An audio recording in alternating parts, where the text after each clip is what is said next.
Prepare to engage. The church open, y'all. And I wish my store was open, but I still got enough for maybe like 2 or 3 blunts, probably two. If I stretch it out after this, I gotta go to the store, come back, finish working on low key track, and then hopefully I could drop that bitch today. But hope everybody having a cool day, cool afternoon, cool evening, cool night. I know everybody dealing with the storms, so hope everybody get their power back on, like if they lost their power. That we getting the after effect of y'all storm. It's gonna be raining all fucking day. It's raining right now. I was just out there in them shits. I was just out there in them shits. But I'm about to open up these church doors. The church doors are open. Hurykane is on his way soon. Oh shit. You already know what it is. Let's start everything off with a cool vibe. All right.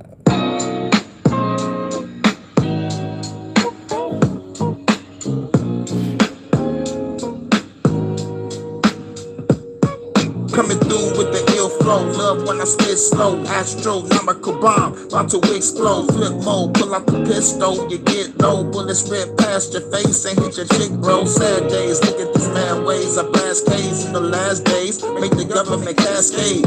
Last phase, decapitate you with glass trays. On the last play, I'm going for the fast break.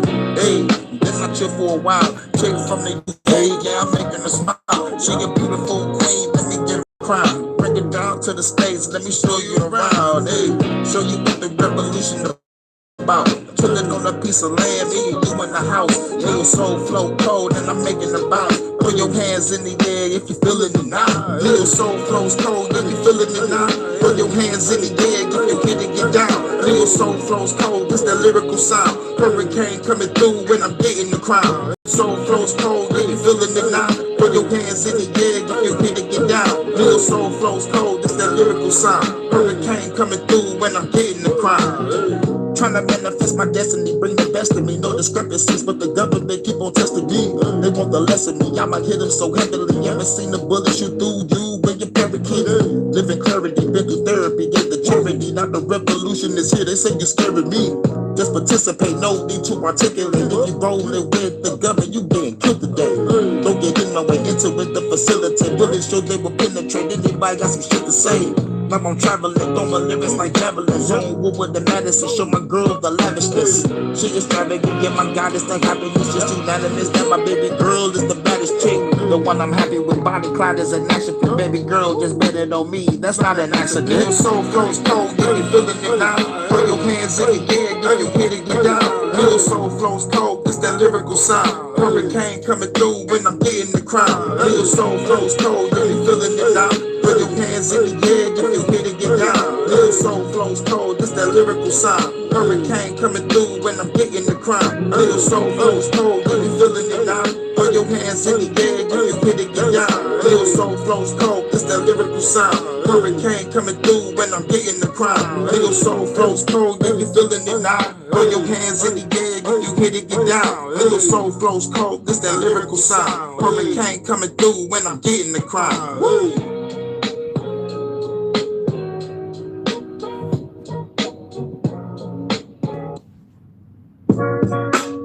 I put my life on wax, coming through, gotta spit these facts. Talk shit, get your wig pushed back. Knock your brains out your snapback. Boy, you ain't ready for that.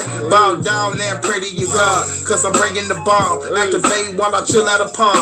To the government, enough is enough. You ain't drafting us. Got a gun and I'm calling you bluff. Detroit, this the place that I claim. Look what I became. Revolutionary, spitting some flames. In the end, y'all remember the name, cause I showed y'all the game. Motherfuckers putting chips in your brains, and they still putting shit in your face. This shit is insane. When we all gonna stand up to fight? Call the goons, they be ready tonight. Some is ready to snipe. Grab your guns and light up the night. Yo, these are ramble lyrics. I know y'all here scared to hear it. I'ma keep on spitting while y'all haters keep on tripping. These are ramble lyrics. I know y'all haters scared to hear it. I'ma keep on spitting while y'all haters keep on tripping. These some ramble lyrics, I know y'all haters scared to hear it. Fuck it. I'ma keep on spitting while y'all haters keep on tripping. I put my life on track so I can spit these lethal rhymes on tracks. Hurykane smoking hydro packs. Got goons in the black lack. Everybody loading the strap. About to show the motherfuckers who boss. Blood in the facility. Take their fucking hair right off. Dead by dog. Dog can't compare my dog. Create a whole bloody scene. They like, oh my god, fuck the law. About to go and break their jaw. Walk through the mean streets with the safety off. Face me, dog. Make you like a pastry dog. Got on the battlefield. Can't chase me off. You're crazy soft, might as well play VR. Cause in the real world, man, your face be off. Case ain't solved, they would never trace your call. Cause we made it to the scene and we blast them all. These some ramble lyrics, I know y'all haters scared to hear it. I'ma keep on spitting while y'all haters keep on tripping. These some ramble lyrics, I know y'all haters scared to hear it. I'ma keep on spitting while y'all haters keep on tripping. These some ramble lyrics, I know y'all haters scared to hear it. Fuck it. And I'ma keep on spitting while y'all haters keep on tripping.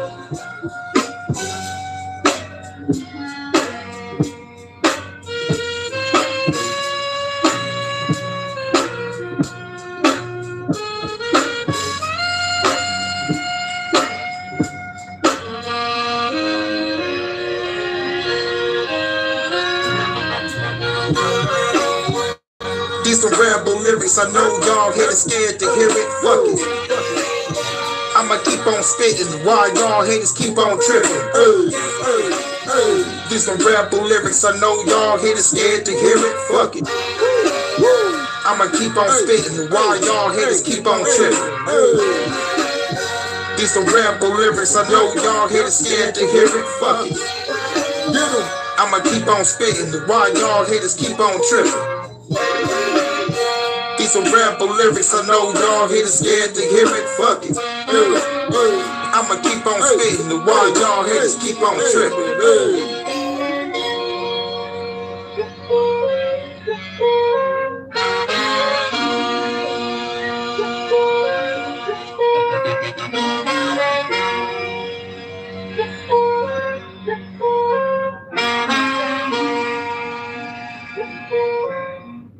You already know.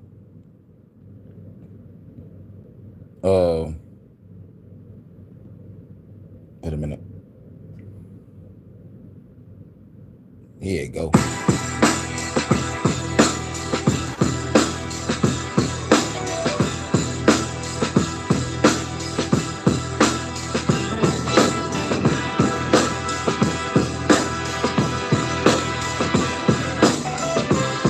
Hurykane 313. This the breath of the ancestors. With this time, my hawk, you get your head severed. Creep up in the building, get the fair records. My Beretta was gold plated with the suppressor. Feel the pressure of heavy rates, nothing lesser. I'm the god, the storm. Control the weather, so clever, you fools should know better. When I come through better until the storm shelter. Flow better, hip-hop is forever. We take the government down, we write no letters. Take hold of the crime, we make the throne better. I turn this whole world into a Coachella. Pick up the pack of a pistol, pop you like pimple simple. People pack the pistols, the population of evil tremble. I resemble the revolution of Tibble's haters, better watch your tone or they get dismembered. This the breath of the ancestors. Better watch your tone or get your head severed.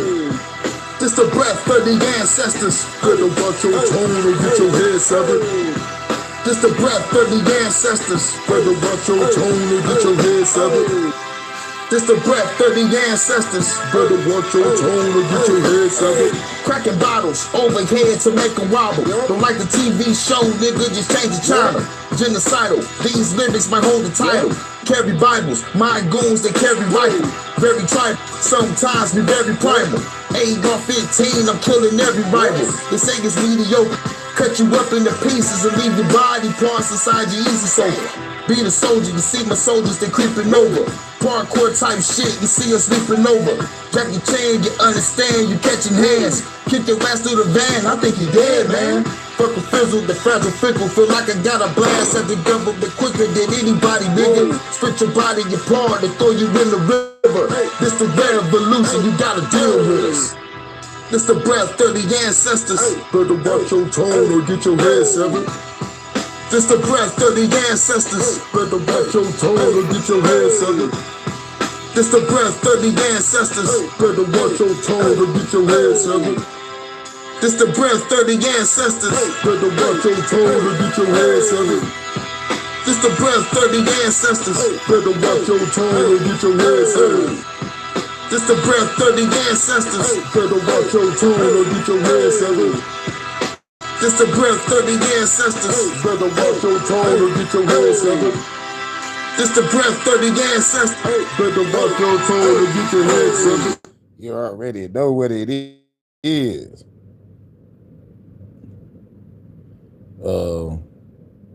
There's the other one. Everybody, we got the lovely ladies walking up. They about to pass around the collection plate, but they ain't gonna tell you to put no money in it. I need y'all to grab y'all frankincense because we ain't got no frankincense.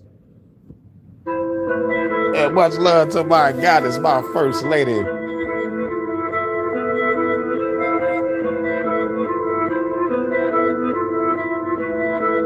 Rogue One production. Smoking on the fatty, chilling with this daddy. Looking so good, big ass, call me daddy. Smoking on the fatty, chilling with this daddy. Looking so good, big ass, call me daddy. Smoking on the fatty, chilling with this daddy. Give that for my first lady. So good, big ass, call me daddy. Smoking on the fatty, chilling with this daddy. Looking so good, big ass, call me daddy. Push it to the limit. Limitless addiction. Pussy, money, weed, baby girl, I gotta get it all up in it. Give this bitch the business.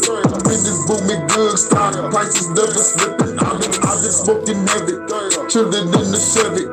Hanging with this chick, she a cool, hot and ready for whatever. She down for whatever. This fucking weed is on another level. Smoking on the fatty, chilling with this daddy. Looking so good, bigger ass, call me daddy. Smoking on the fatty, with this daddy. Looking so good, bigger ass, call me daddy. Smoking on the fatty, chilling with this daddy. Looking so good, bigger ass, call me daddy. Smoking on the fatty, chilling with this daddy. Looking so good, bigger ass, call me daddy. This how I'm living, chilling with these women. Looking that we sipping, the club. Jumping big, I'm walking to this daddy, giving her the addict. Pull up to my crib in the cranberry caddy, got her feeling naughty. Time to have a party, smoking weed, now she run my dick like a hardy. Bitch, she dancing all up in it, take her out to dinner. After that, we smoke a bunch of weed by the river, smoking on the fatty, chilling with this daddy. Looking so good, with the ranch, call me daddy. Smoking on the fatty, chilling with this daddy. Looking so good, with the ranch, call me daddy. Smoking on the fatty, chilling with this daddy. Looking so good, with the ranch, call me daddy. Smoking on the fatty, chilling with this daddy. Fucking so good, with the ranch, call me daddy. You already know what it is. Let's give him another one.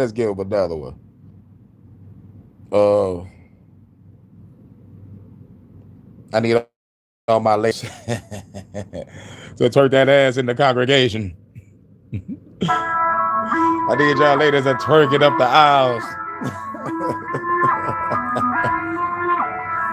Come here, first lady, looking all good. Your Sunday best.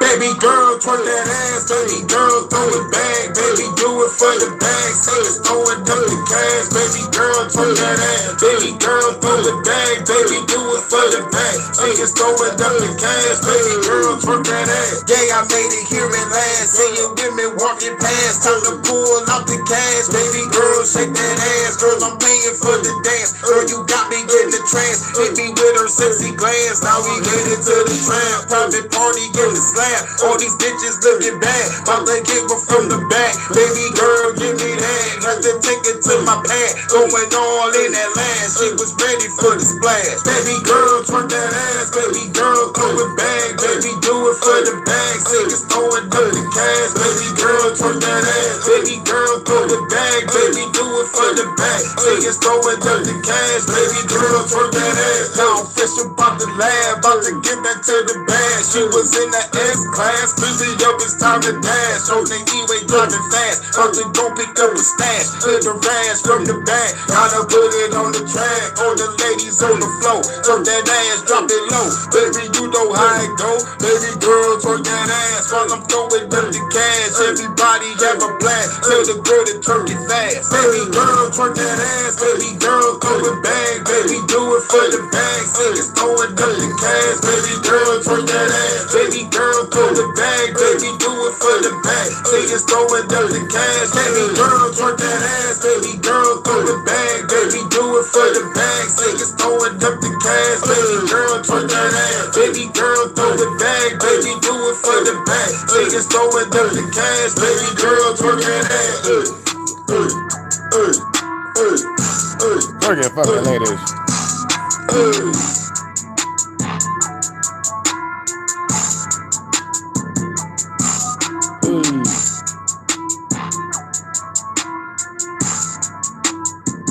Baby girl, do that. You know this love thing. Both of us want this girl. It's only right, huh?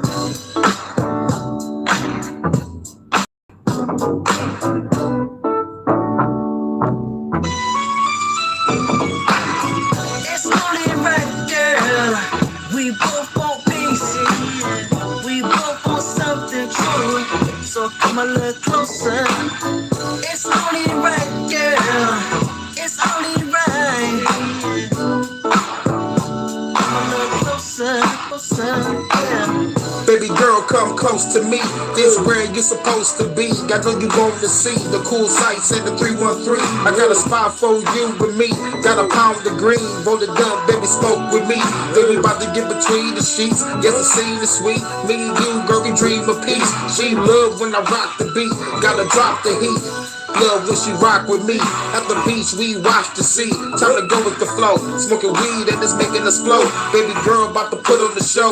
It's only right to have a phenomenal night. I'm glad she a part of my life. The timing is right. What we gonna do tonight? Girl, we about to go groove tonight.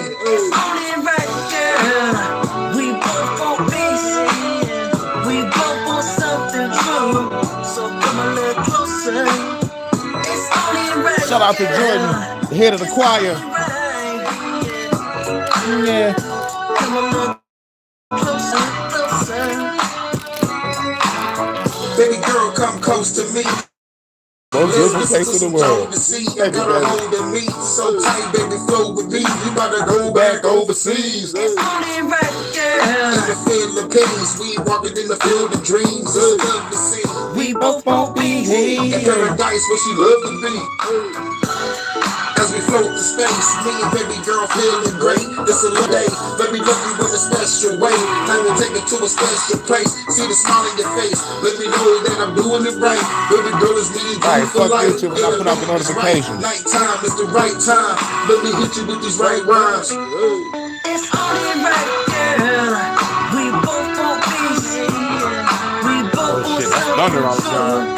So come a little closer. It's only right, girl. It's only right. Come a little closer, closer. I did that back in the day. It still didn't work, Monty. You know, when I first started, I used to do all that shit. I did everything. You know, I'm at the point where I realize that they do not fuck with me. They don't fuck with me, Monty. For real. I did all the tactics. Tried everything. So it's really truly fuck YouTube all fucking day, every day. They can kiss my ass, suck a dick, and die. Because I tried everything. Done everything. I'm gonna do one more thing. I'm gonna put up a community post. If they come through, they come through. If they don't, they don't. Because at the end of the day, I only care about you anyway, Vonta. Shouts out to the people that I collaborate with. Yes, everybody that I collaborate with, shouts out to them too. Because like we actually have a connection on here. There's a reason why to be on here because I'm collaborating with other people from across the world. But at the end of the fucking day, YouTube don't fuck with me. Other social media platforms don't fuck with me. No matter what I do, I could motherfucking do up and coming shit. I used to leave a short. For shit, I used to have a video. Like I used to make videos where like at the end I play a little bit of my song and motherfucking have a little letters to come up and be like, come to my channel, listen to my music, subscribe to this, subscribe to these other channels. I used to be very presentive. I used to do all this shit. Fuck YouTube. I hate this fucking platform. Thank you, Vonta, for keeping me here because at the end of the day, be worried. Be very worried because at any point in time, I could not respond to anything on this YouTube shit. Fuck a 3 days being gone. I'm gonna be gone forever. Like real shit. So you keeping me here is great. But if I miss a day, if I miss 2 days, 3 days, 4 days, and y'all don't look for me, cool. This how I know who's serious and who's not. Because at the end of the day, fuck this fucking platform. I did everything. But I really don't want to leave because I'm afraid if I do leave, I'm talking about if I was to leave right now, I'm not coming back. I'm not coming back for a very long fucking time. I hate this fucking platform. All these changes, and they're still making more changes.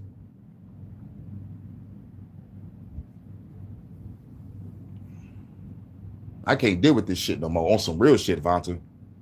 I'd rather for you to just call me.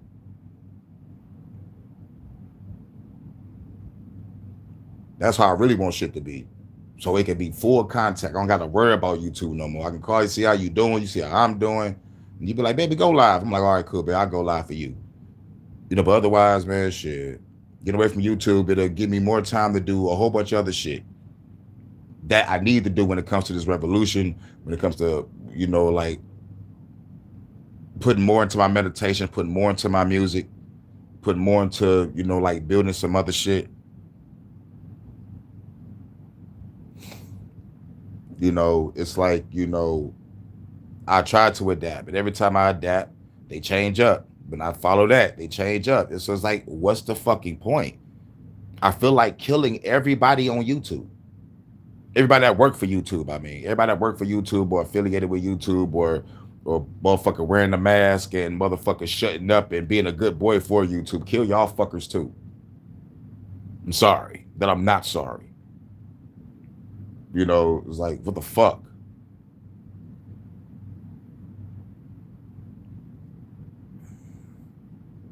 Yeah, they fucked up with the algorithm. Yeah. That shit was like we're grown-ups, but they know we're not, and they're going to keep on pushing this. They're not going to do it. Everywhere is pushing this agenda. You're not a fucking grown person. You are a child. We are the government, your parents, and your God. They're just not saying it, but their actions is showing it.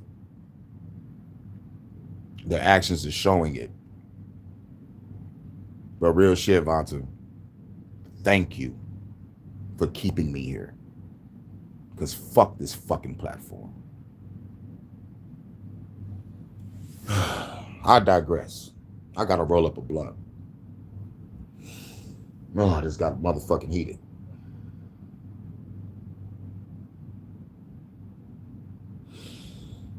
Salute, soul brother. What up, though? I gotta play a track to get myself back hype again.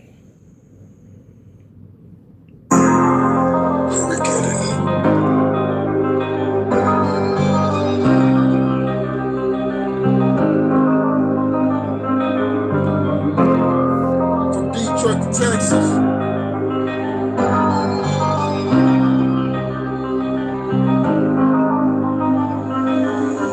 Pockets of the flows, I change this whole dimension.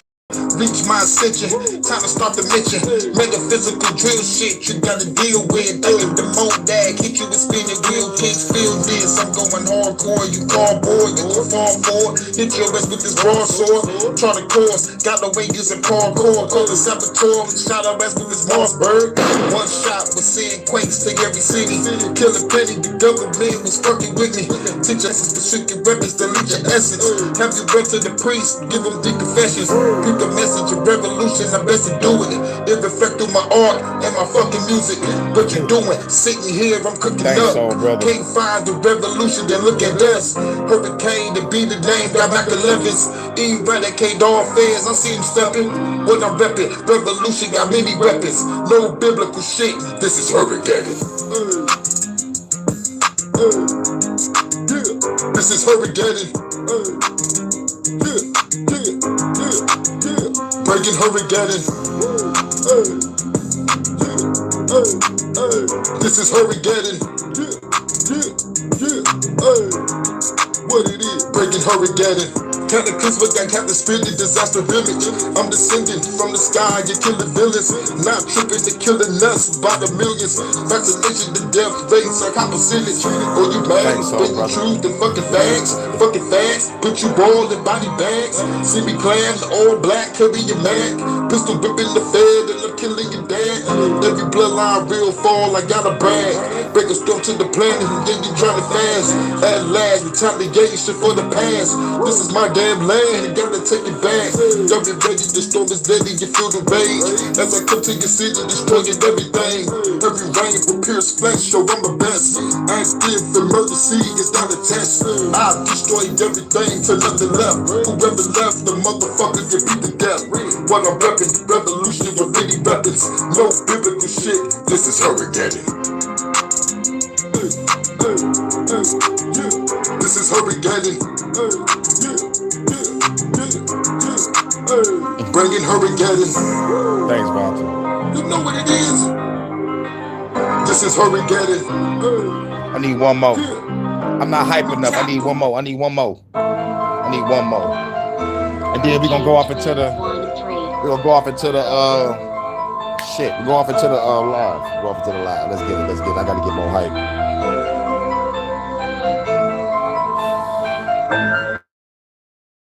I mean, I got angry, brought me down, but it's like I'm up, but I'm angry up. I want to be a happy, angry up. If y'all understand where I'm coming from, I guess. I'm not sure. I need to get hot. Ride now in this bitch. All you haters ain't shit. Hit it with fast lyrics, slow lyrics. These bullets don't miss. But don't worry about vibes. I worry about rhymes. So I gotta go round and tone it down. I think I'm losing my mind. Talk about the gold ham. Say it motherfucker 1,000 times. When I send you with 1,000 eyes, been prophesized. That I'm organize a revolution, never ride for life. 5 vibes, done homicide. Every give a beneficial, gonna motherfucker die to die. Y'all think I'm out of mind, but I'm the god of storms. I do this shit all the time. God of storms. Bow down to the, bow down to the, bow down to the, bow down to the god of storms. Bow down to the, bow down to the, bow down to the. Shout out to everybody. Bow down to the god of storms. Hurykane Night Trappers Church. Salute Soul Brother. Much love to the goddess Bounty, my first lady. Shout out to everybody that's coming through on the playback. Shout out to everybody that hit that like button and dip. Bow down to the, bow down to the. Let's go. Bow down to the god of storm, tell the devastate. Tell it go faster, but up the brakes. Going that whatever trace, here come the impact, you would never brace. Better vacate from the place, okay? The bang got my AK, but it's straight away. Revolutionary lyrics that I paved the way. From a rebels come through, best play the face. Being the day, replicate. They gotta kill the government, they manipulate. I'm pulling up like hidden blade. Walking up on that fair, this go get a slip today. Little revolutionaries today, but niggas is scared. Grab the gun, I'm getting prepared. All you haters, you better be real. Get prepared to the storm right here. The storms, bow down to the, bow down to the, bow down to the, bow down to the god of storms. Bow down to I like that. Bow down to Salute. This is Hurykane. Bow down to the god of storms. Bow down to the, bow down to the, bow down to the. All praise to the god of storms. Bow down to the, bow down to the, bow down to the. Bow down to the time. I be the spark of the frankincense. We ain't whipping this bitch with no frankincense. Revolutionary of the day commit. So we going all out before the day we spit. They got many drones since I paid for clips. They watching everything on some major shit. They poison water, poison food, chemtrails in the air, they spraying shit. CDC, they making shit. Black Rock Pelletier, they taking shit. Trying to see the people big to the gate a bit. Some the great hurricane take a state to miss. Trying to rise up and raise the fish. Who gonna with me? Let's take a trip. Shoot it at the government and make it flip. Bitch, trying to fill the world with amazing hits. God, the storms. It's storming outside now. I hear that thunder. Bow down to the God storm. Bow down to the. Bow down to the. Bow down to the God storms. Bow down to the. Bow down to the. Bow down to the. All praise to the God storms. Bow down to the. Bow down to the. Bow down to the. Bow down to the God of storms. I'm the devastator. I'm gonna go fast if I pump the brakes. Coming in the pace, you would never trace. Here from the impact, you would never brace. To the God of storms. Back, I'm an AK by the stage, baby. The revolution, and the page, baby. When my rebels come through and spray, baby. Deep, they replicate. When they come to my damn, they manipulate. I'm pulling up the heater blade. Don't let it slip today. All revolution is the way. Grab the gun, I'm getting prepared. All you haters, you better be prepared. Get prepared, cause the storm out there, I'm the God of storms.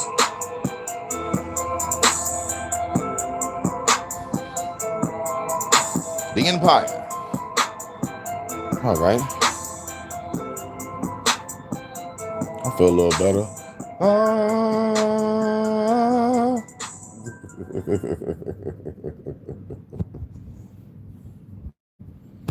Whew. Shouts out to everybody. I forgot to do that, baby. Hold on, I'll just do it just for the fuck of it.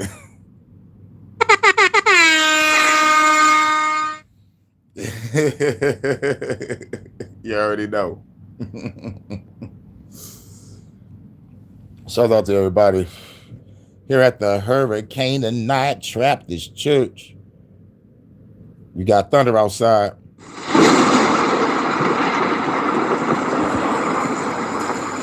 You already know what it is. We got some thunder. It's gonna be raining for a minute. It shows on my forecast it's gonna be raining all day. But hopefully,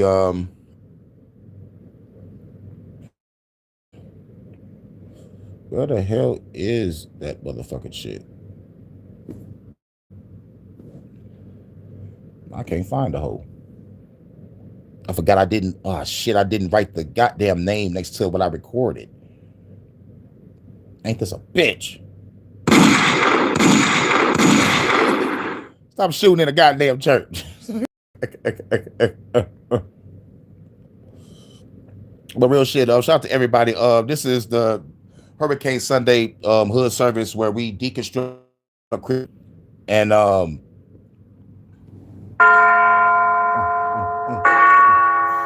the church doors is open. You already know what it is. But yeah, we deconstruct Christianity. And for the disclaimer, over 45,000 plus denominations of Christianity. I'm cool with 4 of them. So far, there's just 4. You know, the open-minded Christians that don't mind. If I don't believe, we can still chit-chat, talk, and have dialogue about other interesting things. You know? And shout out to the open-minded Christians. You know? And also, the second set of Christians are the spiritual Christians. They value meditation. They understand that Jesus, God, or the church is in the heart chakra. So they focused on the heart chakra and work their way on up, living a love, peace, harmony, and joy, you know, righteous path. Try to be in righteous thought, you know. You can feel energy off certain people. They be like, you know, you're a good fucking, genuinely good fucking person. You know what I'm saying? You know, you can feel the energy. You can feel the kindness, the love, the generosity, the compassion, you know, the realness, you know. And shouts out to them. They value meditation, understanding the chakra system. But they're going to learn the hard way that they are the Christ consciousness. Because some spiritual Christians like understand that the Christ consciousness or the Christ living within, is already within. So it's like you're Jesus type shit, or God or goddess. You know what I'm saying? But we got to see ourselves as that and not see ourselves as less than. So the next set of questions are the conspiracy Christians. They look up what I look up and they expose who I expose. Most of the conspiracy Christians that I look up, like that I used to fuck with. Most of them ain't there no more. Some of them was faking the funk. There was posers. But there's two sets of, I could say, uh what did you say, conspiracy Christians left. We have I used to watch A Call for an Uprising, and there's a cat named Sacramento Truth Movement. He used to come to my channel sometimes. I don't know what happened. I don't get no notifications no more. I think they got rid of one of channels and do started another one. But like at the same time, by me having content all over the place, a person really got to choose what to really fuck with when it comes to my content, because I'm all over the place with it, and I'm real, and I'm objective with it. Call shit down the middle, you know. So it's like you either gonna fuck with HHN Special Report, HHN Special Stories, Fuck the Government Podcast, Detroit After Dark, Top 15 Countdown, Celebrity Hood Reviews, TV show reviews, Cloak and Dagger Podcast. I just made a new playlist called Hurykane Shadow Work, where I'm actually expressing the side of me that I don't express online mostly. I talk about it briefly, but getting off into what I do outside of this revolution, outside the Fuck the Government Podcast, or just working on myself so I can stay balanced. To stay balanced. It's like, I gotta balance the light and the darkness within. But thank y'all for fucking with my content, no matter what it is. But I understand sometimes shit, I can scare a motherfucker away. I know that. In real life, I watch myself shut down a whole room of people. So it's like, yo, I know I can do it. But yeah, I came to YouTube angry because I wanted to be a fucking gamer.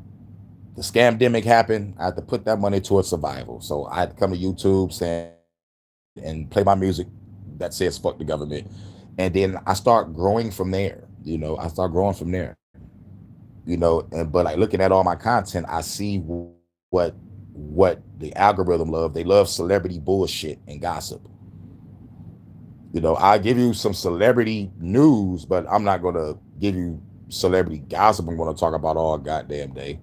You know what I'm saying? It's like, it's like once they, grab one little piece of celebrity news, they'll make countless other videos on that same shit. It's like, I can't do that. I do it once and then I'll come back later on for a follow-up to what I did. But motherfuckers doing shit back to back to back to back to back. Like, fuck that. These celebrities ain't that motherfucking important. Let me talk about this shit briefly, and I'll come back to it if there's an update. For real, for real. For sure, for sure. Thanks, soul brother. Good looking out. Good looking out, good looking out. Shouts out to everybody in y'all respective platforms also, because, like y'all doing y'all thing, y'all keeping it real, keeping it true. You know what I'm saying? Shouts out to y'all. You already know what it is. Okay, let's get off into it. The church doors are open. You already know.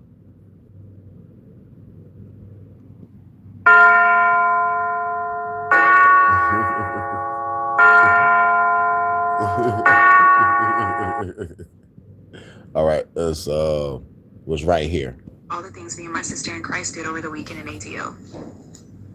One of the funnest things that we did was go rug tucking. This was such an experience in itself. I felt like such a handyman. Another thing that we did, which was personally on my bucket list, was go skating because I know ATL is known for Cascade. Another thing we did was go to church together. And lastly, we went to a faith and fitness class. Remember when I told Jamal Bryant, fundamentalist Christianity colonizes everything it puts its hands on? Wow. This is exactly what I was talking about. You know, fundamentalist Christianity is literally colonizing fun. You can't get free from this indoctrination while holding on to the belief that only Christian fun is acceptable. And there's nothing wrong with Christian fun. If your idea of fun is making Christian art and going to nightclub church and attending Christian fitness classes, do nightclub church. Nightclub church. Now, colonizing fun. That right there is fucked up in itself. But like the bad thing about that whole fucking thing is this. These bitch ass Christians, as I said it, the ones that's outside of the fuck with me, these bitch ass Christians will do the same shit we doing when it comes to having fun, but in a Christian way. But what they don't understand is, bitch, you know you want to have fun. You know you want to go to the bar. You know you want to go to the club. Shake that ass. Go do it. But no, you want to do it the Christian way and look down on the other ones that's being free. Or in Christian terms, secular. to your heart's contentment. The problem is when you condemn what other people do for fun as a sin. See? That's the language of cults. If you do anything outside of the activities that we have prescribed for you, then you're operating in sin. Yep. That's why you must interrogate your beliefs about sin if you want to get off the fundamentalist plantation. You must detox from your faith tradition's obsession with sin consciousness, which describes a mindset where individuals are constantly aware of their perceived shortcomings and sins, leading to feelings of guilt, shame, and condemnation. And that's why they always go to the church, part they shame, guilt, and regret. Bring your sins to the altar. You were smoking, drinking, fucking around from Monday through Saturday. Now put all your shame, guilt, and regret on the altar and go back out there and be a worse person than you was before you got here. Accumulate some more shame, guilt, and regret, and some money. I need it for Sunday. Bars. Dun, dun, dun, dun. Clearly been indoctrinated to believe that all of your fun must be church approved. Here's my theory. People who elevate Christian fun as the only ethical way to have fun aren't really having fun. Exactly. They not really having fun. That's like going to a smoke party.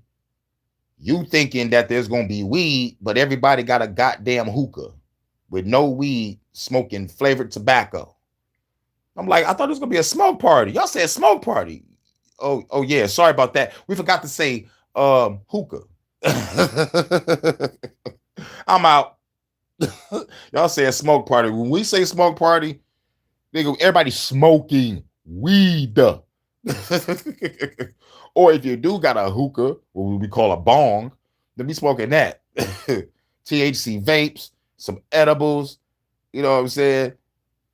You know, but a smoke party is a smoke party. And during the smoke party, there is a competition on who gonna motherfucker outlast who on some little areas of the smoke party. Or what they call a smoke out in some places. Smoke party in some places, smoke out some places. You know, so yeah. And then sometimes it's just a fucking gathering of people just clicking up, smoking weed, listening to music, working on music, working on art. Making the best out of an unnecessarily restrictive situation. They want to go to the bar and have a drink. They want to go to the club and smoke hookah. They want to take that edible and go to brunch. They want to have some good, mind-blowing sex. They want to be free to choose their own fun. But their indoctrination demonizes those activities. So they settle for what their indoctrination prescribes to them. And they get this elitist sense of satisfaction by looking down on the sinners who engage in the stuff they really want to do. Again, this is just my theory. Does anyone have a such testimony you want to share in the comments to confirm my theory? That shit is everywhere. Or am I just making this up? All right, let's Oh, he ain't making nothing up. This is what I see every goddamn day. Having fun in a Christian way. That's a straight up bummer, Vontae. You already know it. There's like, oh yeah, girl, you look good. Back that ass up.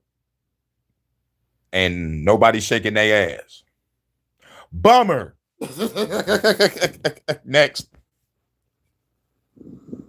Now, before I start this, let me say that not all churches, not all people in the church are bad people. Now, this is a serious situation that occurred, I think, between 2 to 5 days ago. A situation at a church. Y'all ready for this? This is also news, by the way. I guess this kind of is a HHN breaking news. Breaking news, along with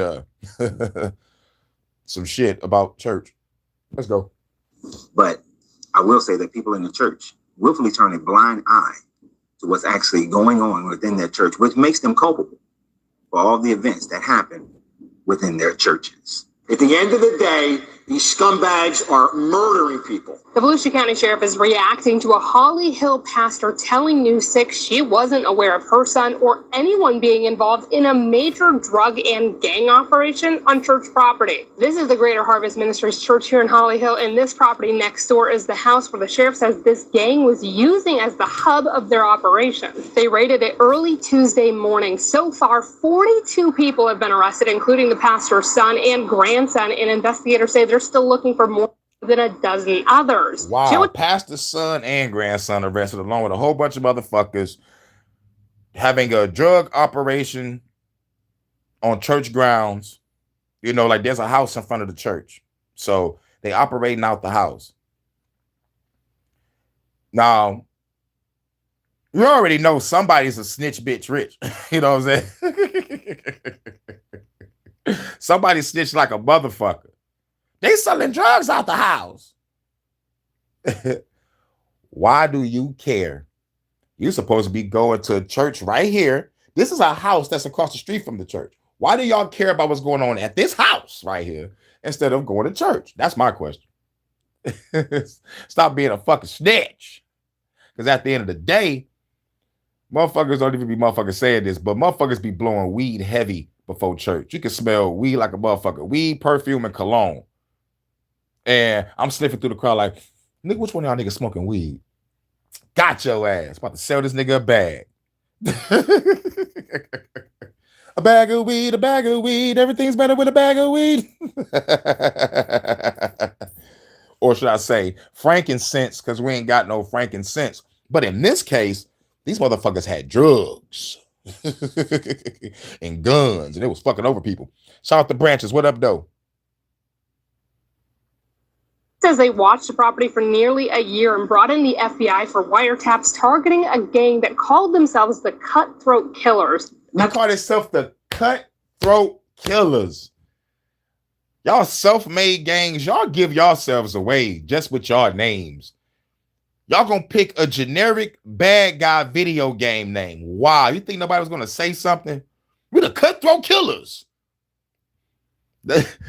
That's like the motherfuckers off of Home Alone 1.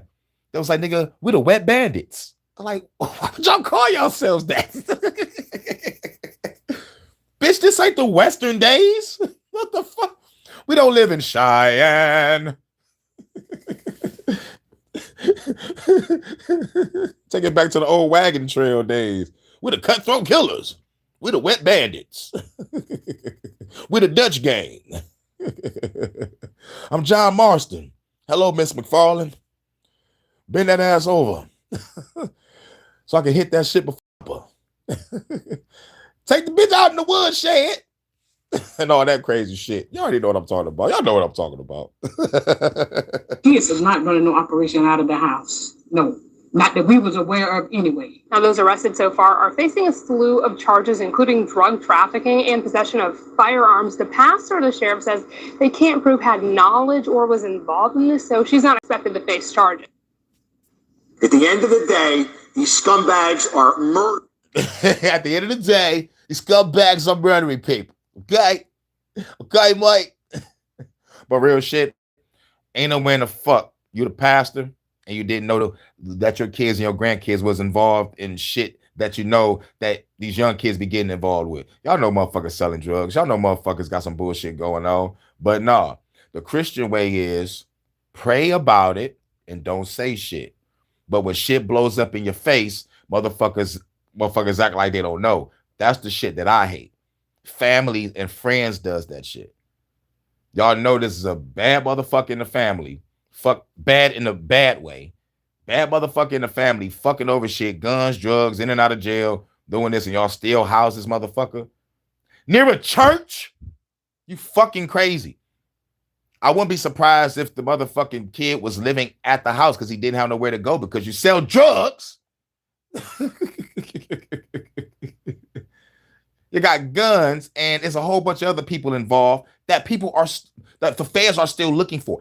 They said the feds, FBI, wiretaps. Who's snitching? Who's snitching? And on some real shit, I need to be honest.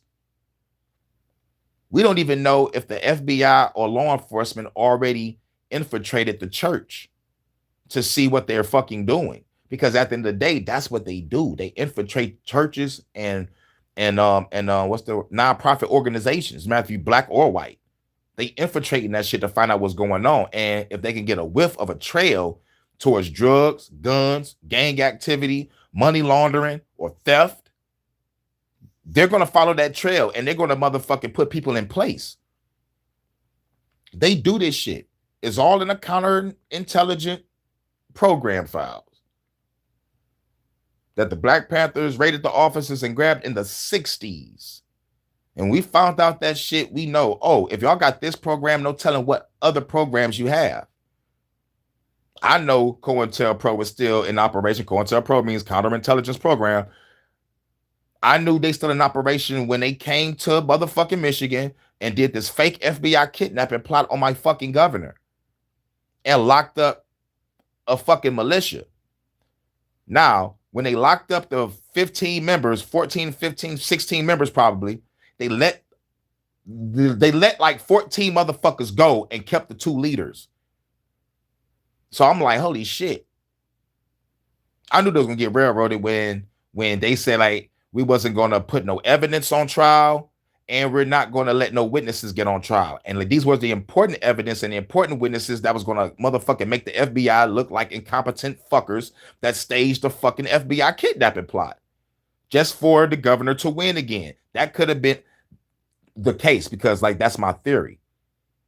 Because we all know that our governors, our mayors, whoever that ran our state during COVID fucked our state up.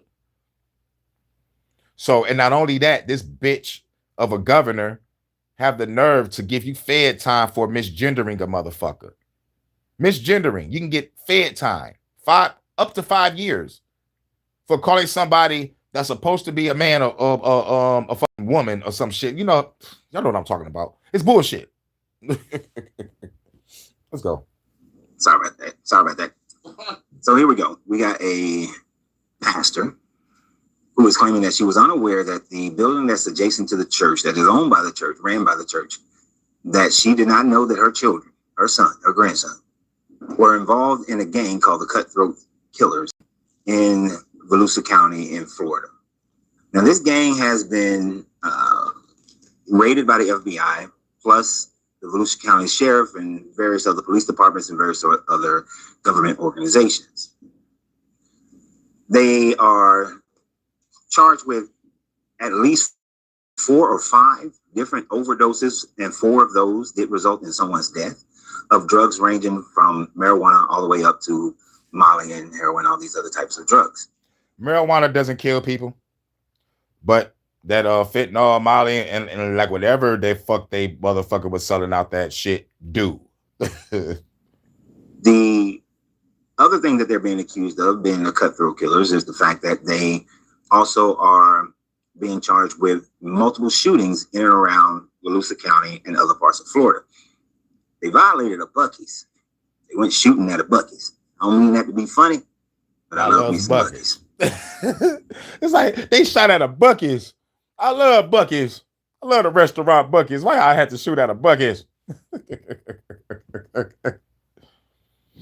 So the biggest issue here is the fact that every year, we see and hear about different churches being raided, different pastors who have performed criminal activities, whether it is the slave labor that is going on, that got caught and going on in another church here in the United States more recently, churches in Africa where people have been charged with money laundering, churches in Europe where people have been charged with money laundering and sex slave trade, whether it is priests who have been caught diddling little boys and young girls. All these things are happening within the church, within the purview of the church. Where the fuck God at? And oftentimes, they are known by the people who are going to the church, suspected at minimum by the people who are involved in the church. But what does the church do? Absolutely nothing. Right. Let's pray about it. No. The church have a history of saying that we're going to let God handle it. We're going to pray it away. We're going to, take our hands off of it and hope that something in a spiritual world to which none of them can prove a spiritual world actually exists. This is just something that they feel, something that they believe in, have faith, which faith is absence of any evidence whatsoever. This is just something that they interject upon themselves. And while people are being hurt, while people are being dying of drugs, while people are being shot, where people's homes are being broken into, where children are being molested, where all these things are happening, instead of the collective mandate. You made me laugh. I just read that comment. It said the wet bandits, you picture people with wet towels snapping cheeks. Wow. That everybody in every country has agreed to a certain extent, which is the law, the justice system. Instead of utilizing that justice system, what they want to do is pray it away. Right. They want to believe that this God's law is greater than any other law of the land. And so in doing so, what they have done is place themselves in a situation where they're now going contrary to the majority group they live in, to which the group has said, we are in this country, we're in America, and we have agreed that these drug laws are the laws of the land. These shooting laws, these murder laws are the laws of the land. These child molestation laws are the laws of the land. We've agreed to that by just living in the country, by supporting whatever politicians you support. But then when it comes to your own family, when it comes to your own pastor, when it comes to your own parishioners, your deacons, your elders, these things are ignored. Red bandits. And in ignoring them, you are hurting society. You are hurting your community. You are debasing the very laws that your book supposed to support. Right. Certain laws that we have in the books in every country, every religious book supports those laws as well. Thank you, Vaughn. They support laws of first lady in the murdering someone, but yet you allow for the murder. They support laws of not cheating and stealing from someone, yet you support the stealing and the cheating by doing absolutely nothing. Right. By doing absolutely nothing, you are in support of those things. And when he said that, it don't only just go with the shit in the church. It goes with what's going on in our world. We ain't doing nothing about what's going on when it comes to the government or our parliament, all these evil motherfuckers, even the phone of me. Bling. Yep. Happy birthday. Today my cousin's birthday. I sent a message on the messenger. He finally just hit me back up. Yep. Shouts out to my cuz. But yeah, it's like if we don't do nothing about it, then it's like by default we condone the bullshit. By default, we are allowing the bullshit to happen. So this is why it's like shit. I'm gonna keep on preaching revolution. This is my fight. I'm saying something. Eventually, I'm going to do something. I'm doing my part. I am doing my part in this. But at the same time, I am going to get some motherfucking rest. In the arms of the lovely Vanta. And then I'm going to come back and fuck shit up. So when you see these types of things happen in your churches, It is not for you to stand by and do nothing. It is for you to stand up, to make it known and do something about it. Mm-hmm. You are in violation of human decency. You are in violation of the law of the land, to which your Bible says that you are supposed to follow the laws of the land. And you are also in violation, to a certain extent, of your own religious beliefs. So this Pastor Terry, who claims that she had no idea of what was going on, you're lying. Woo. There's absolutely no way I'm going to accept that you had no idea what was going on with your son or grandson and the young men that was in the house adjacent to the church, using it as a base of operation for their drugs and for their weapons. Mm-hmm. And here's how he's right about that. Here's how he know that the pastor, which is the lady, knew. Because, like I said, I don't really talk about this much, but whenever I do, I'll talk about it briefly. But most families have what we like to call the family business. And the family business consists of us, selling drugs, doing some gangbanging shit. Now, we wasn't a gang. Our family was just a family. They did their thing. That's it. No name, no label. They did their thing and they opened up businesses, cabaret. My father was an enforcer. And all we needed was two. Shout out to my cousin, Big Jesse.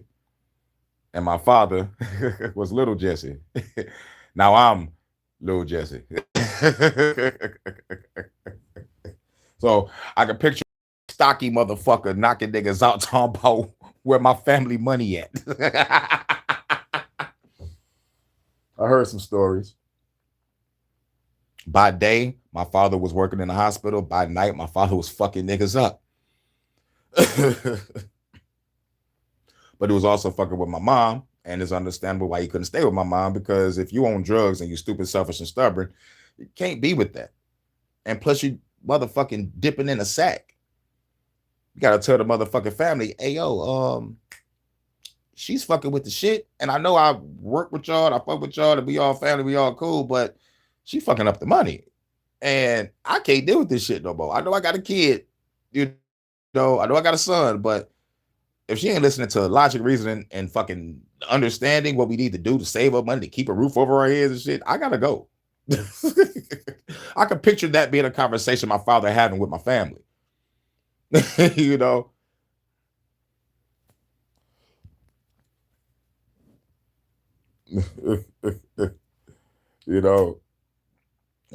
shout out to my big cousin Jesse, because he just survived. He just went through some cancer treatment and he survived that. So shouts out, he made it. My uncle wasn't so lucky. Lost him last year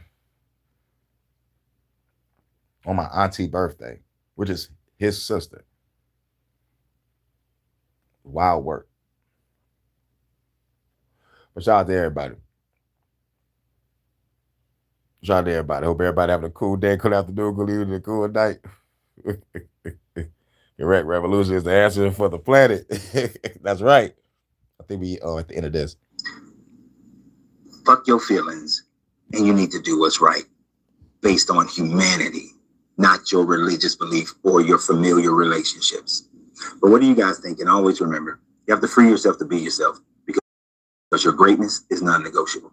Good journey, good vibrations. Good journey and vibrations. Yep. I think we got another one. Is this it? Medically, Jesus does come down. He says, I do exist. Mm-hmm. Does your life change? All in. No question. You're all in. Nope, not me. Yeah, the creator. He's all in immediately. This is the question. Like, if Jesus was to show up down and show motherfuckers that he made the universe, would y'all still follow? I'm still going to say no. Because you know how we are. We question everything. And shouts out to the coach. He's going to break it down for us. How he's going to question the whole fucking shit. And me personally, I'll do the same thing. Because in this situation, he's kind of going to give a scenario. And the scenario brought me back to the Star Trek episode when the natives of the planet found that Starfleet was watching them in that mountain and shit, and it must shit got decloaked and the motherfucker touched the shit, got electrocuted, got beamed up, got healed, came back. It was like, I saw the god named Picard. you know, it's something like that. But we will already know, like a motherfucker coming down showing us magic tricks, bitch, you just a nigga with advanced technology, or you a motherfucker that let me know that magic is real. Motherfucker that let me know that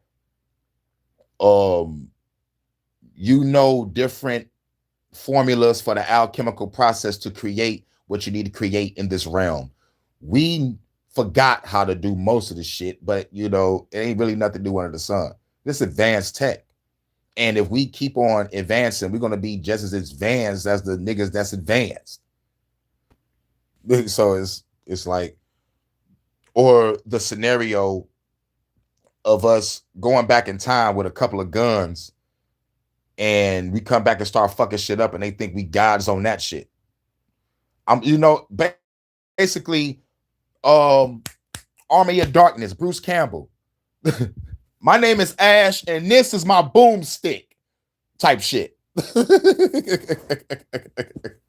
universe, Yes. comes on Earth here in front of us and says, I made all of this, demonstrates that we know beyond a shadow of a doubt that this is God. You're asking, would I submit to the creator of the universe? Yes. Yes. I won't. No.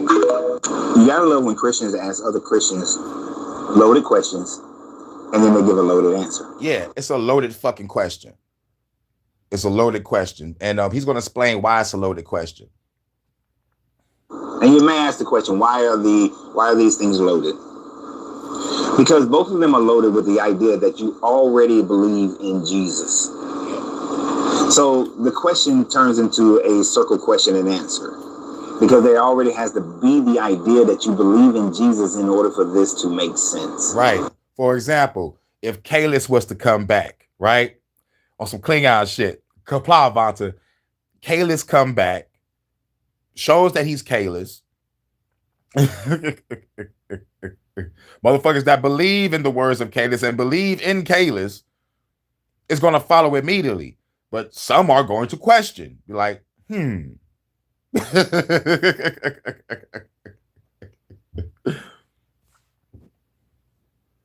Or you at least have some concept of a belief in Sufficiently Jesus advanced technology in order, that's like a social for belief. magic. I remember hearing that. Yeah, Clark's third law. Yep. That rain is coming down, man. I gotta go out there in a minute. Many people who claim Christianity are social Christians, meaning they have grown up in a social environment that leans heavily towards Christianity. They may not participate so much in Christianity, but because their church is on every corner, because on TV they talk about it, on television shows and whatnot, you always hear Jesus, Jesus, Jesus, Jesus. It's a colloquialism when people are like, oh, Jesus Christ. Right. You're predisposed to believing in Jesus, whether you're a hardcore Christian or not. If you go to an Islamic country, you're going to be predisposed to believing in Islam if you grew up in that country, whether your parents were hardcore or not. And so on and so forth for every country in the world. You're predisposed, you're socially indoctrinated into the general consensus of that country. So that's why it's a loaded question and a loaded answer that runs around in a circle. So why don't you ask a real person, a person who doesn't give in to your indoctrination or have freed themselves from it? You have a problem, because what did he say? If he demonstrates, if he says I'm the creator of the universe and he demonstrates it and there is no doubt, that would be an impossibility. It's an impossibility. In today's world, now if I was living 200 years ago, 3, 4, 5, 6, 800 years ago, you might have a possibility, because you would show me things that are so beyond my concepts that I wouldn't be able to deny and say that you must be something. Although there were people 3, 4, 5, 6, 800 years ago who were skeptics and doubted as well. Yeah. Right. But you have a stronger case if I was in the past. In today's world,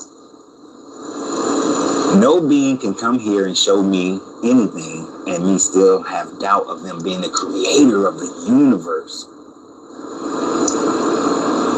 Come in and resurrect somebody. You can just have a greater technology. What is the saying? How does the saying go? That greater technology. Any race with superior enough technology would be presumed to be magic. It goes something like that. Yeah. Yep. My baby Vonta just said it. Any sufficient advanced technology is indistinguishable from magic. Vonta is on it with the synchronicity.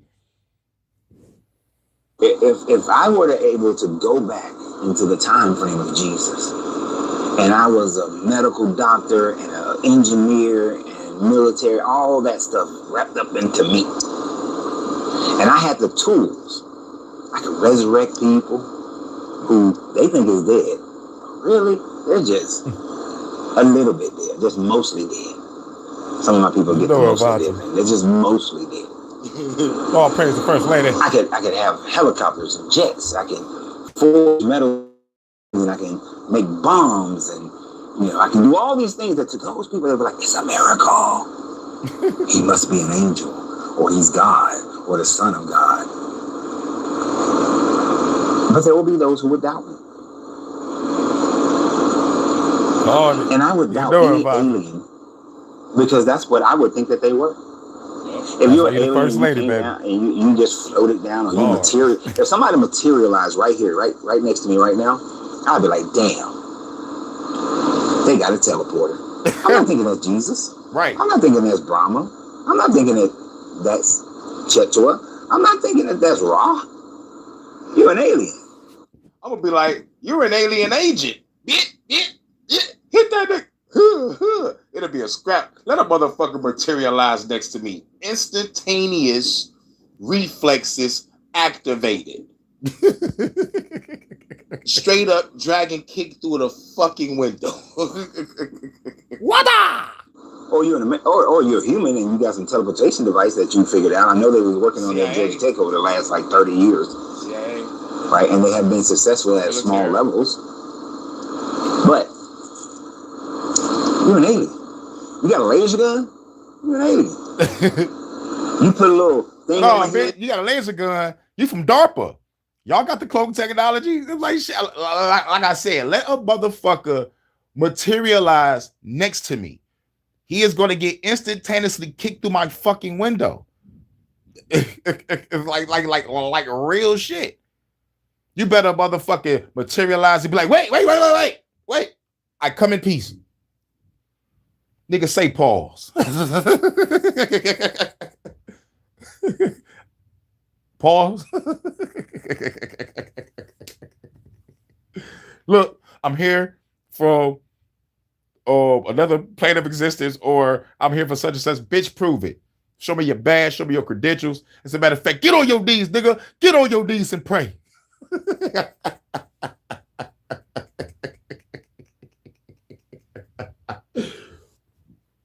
Give me that gun. Fucking laser. Let me see this shit.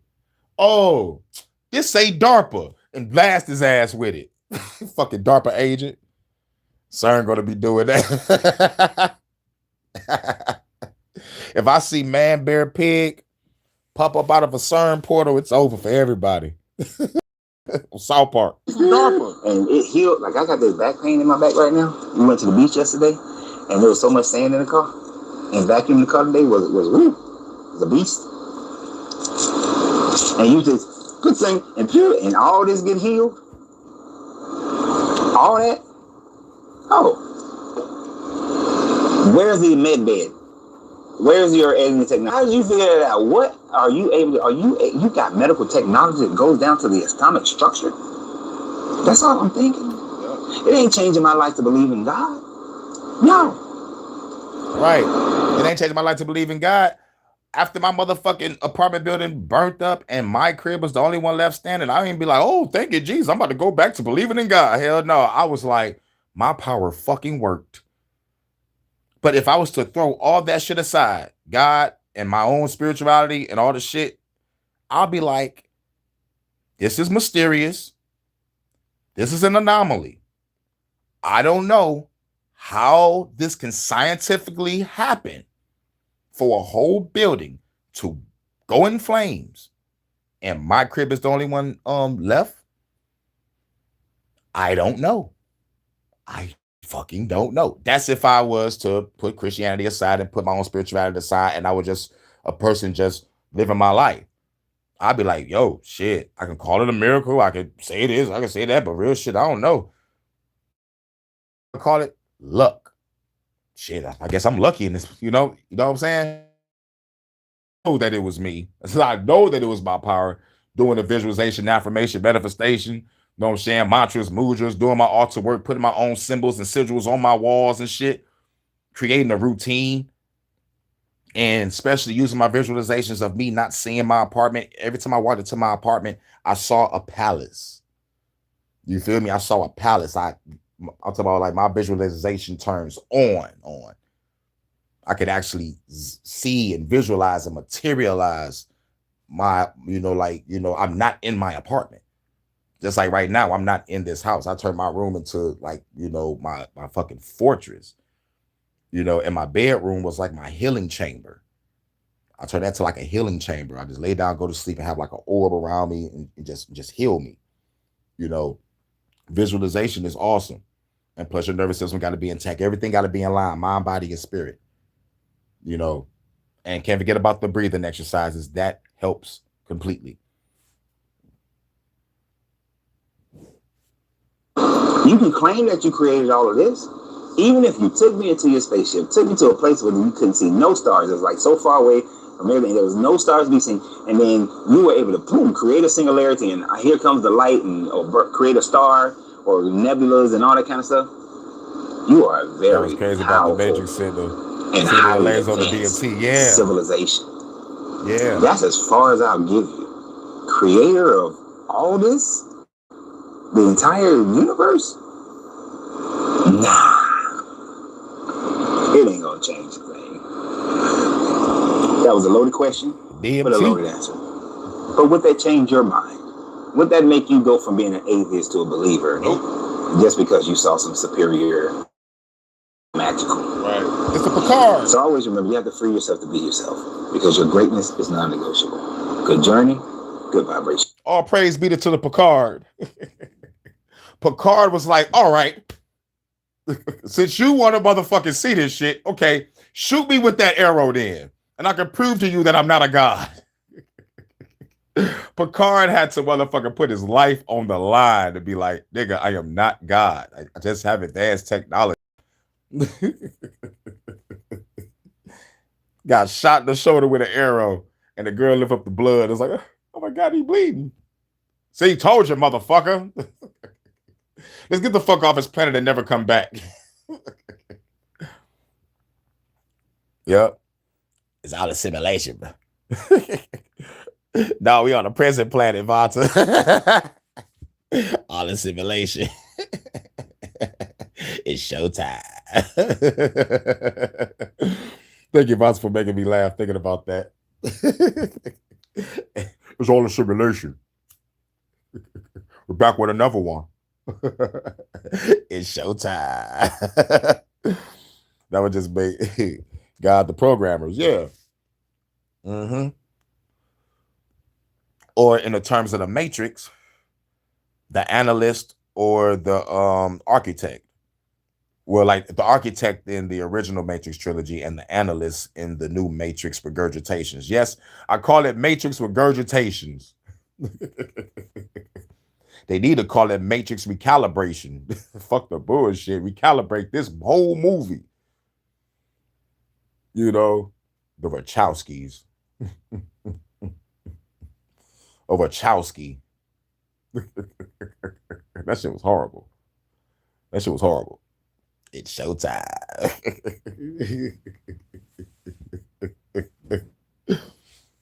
But the first person that said it, I used to say that all the time back in the day. Not because of this, but because of a man named Michael Keaton.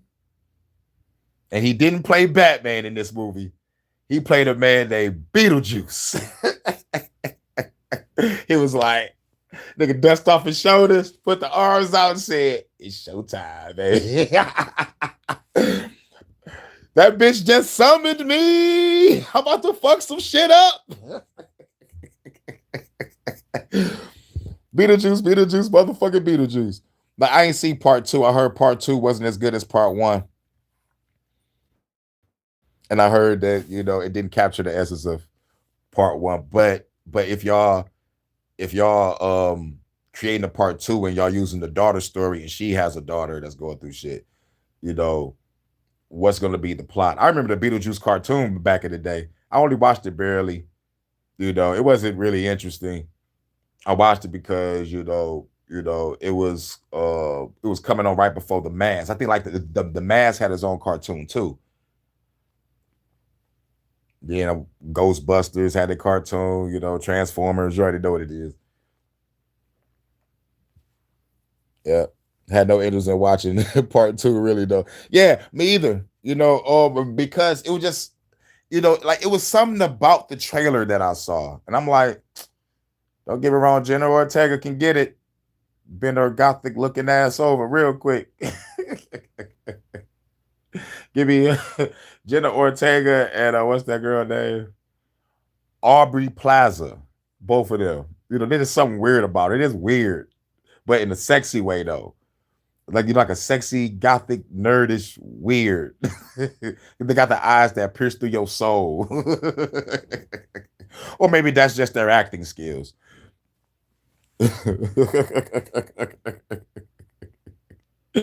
Yeah, it did jump out at me. I was like, nah, wasn't digging it. But, you know, and plus Beetlejuice had a different motivation in part one. So now the motivation in part two is now you're gonna just, be around helping out. Like, nah, bro. You was on some dark shit on part one. In a funny way, though. In a funny way, though. But what's the next one? What's the next one? Oh yeah. Let's holla at Steve. Steve with the Star Trek Vanta. He's one of us. You don't fuck with that guy shit either. And plus, he don't like the same shit that I don't like. It's like, you got nothing wrong with people in their beliefs, but we got a gripe with motherfuckers that, that try to force shit on people and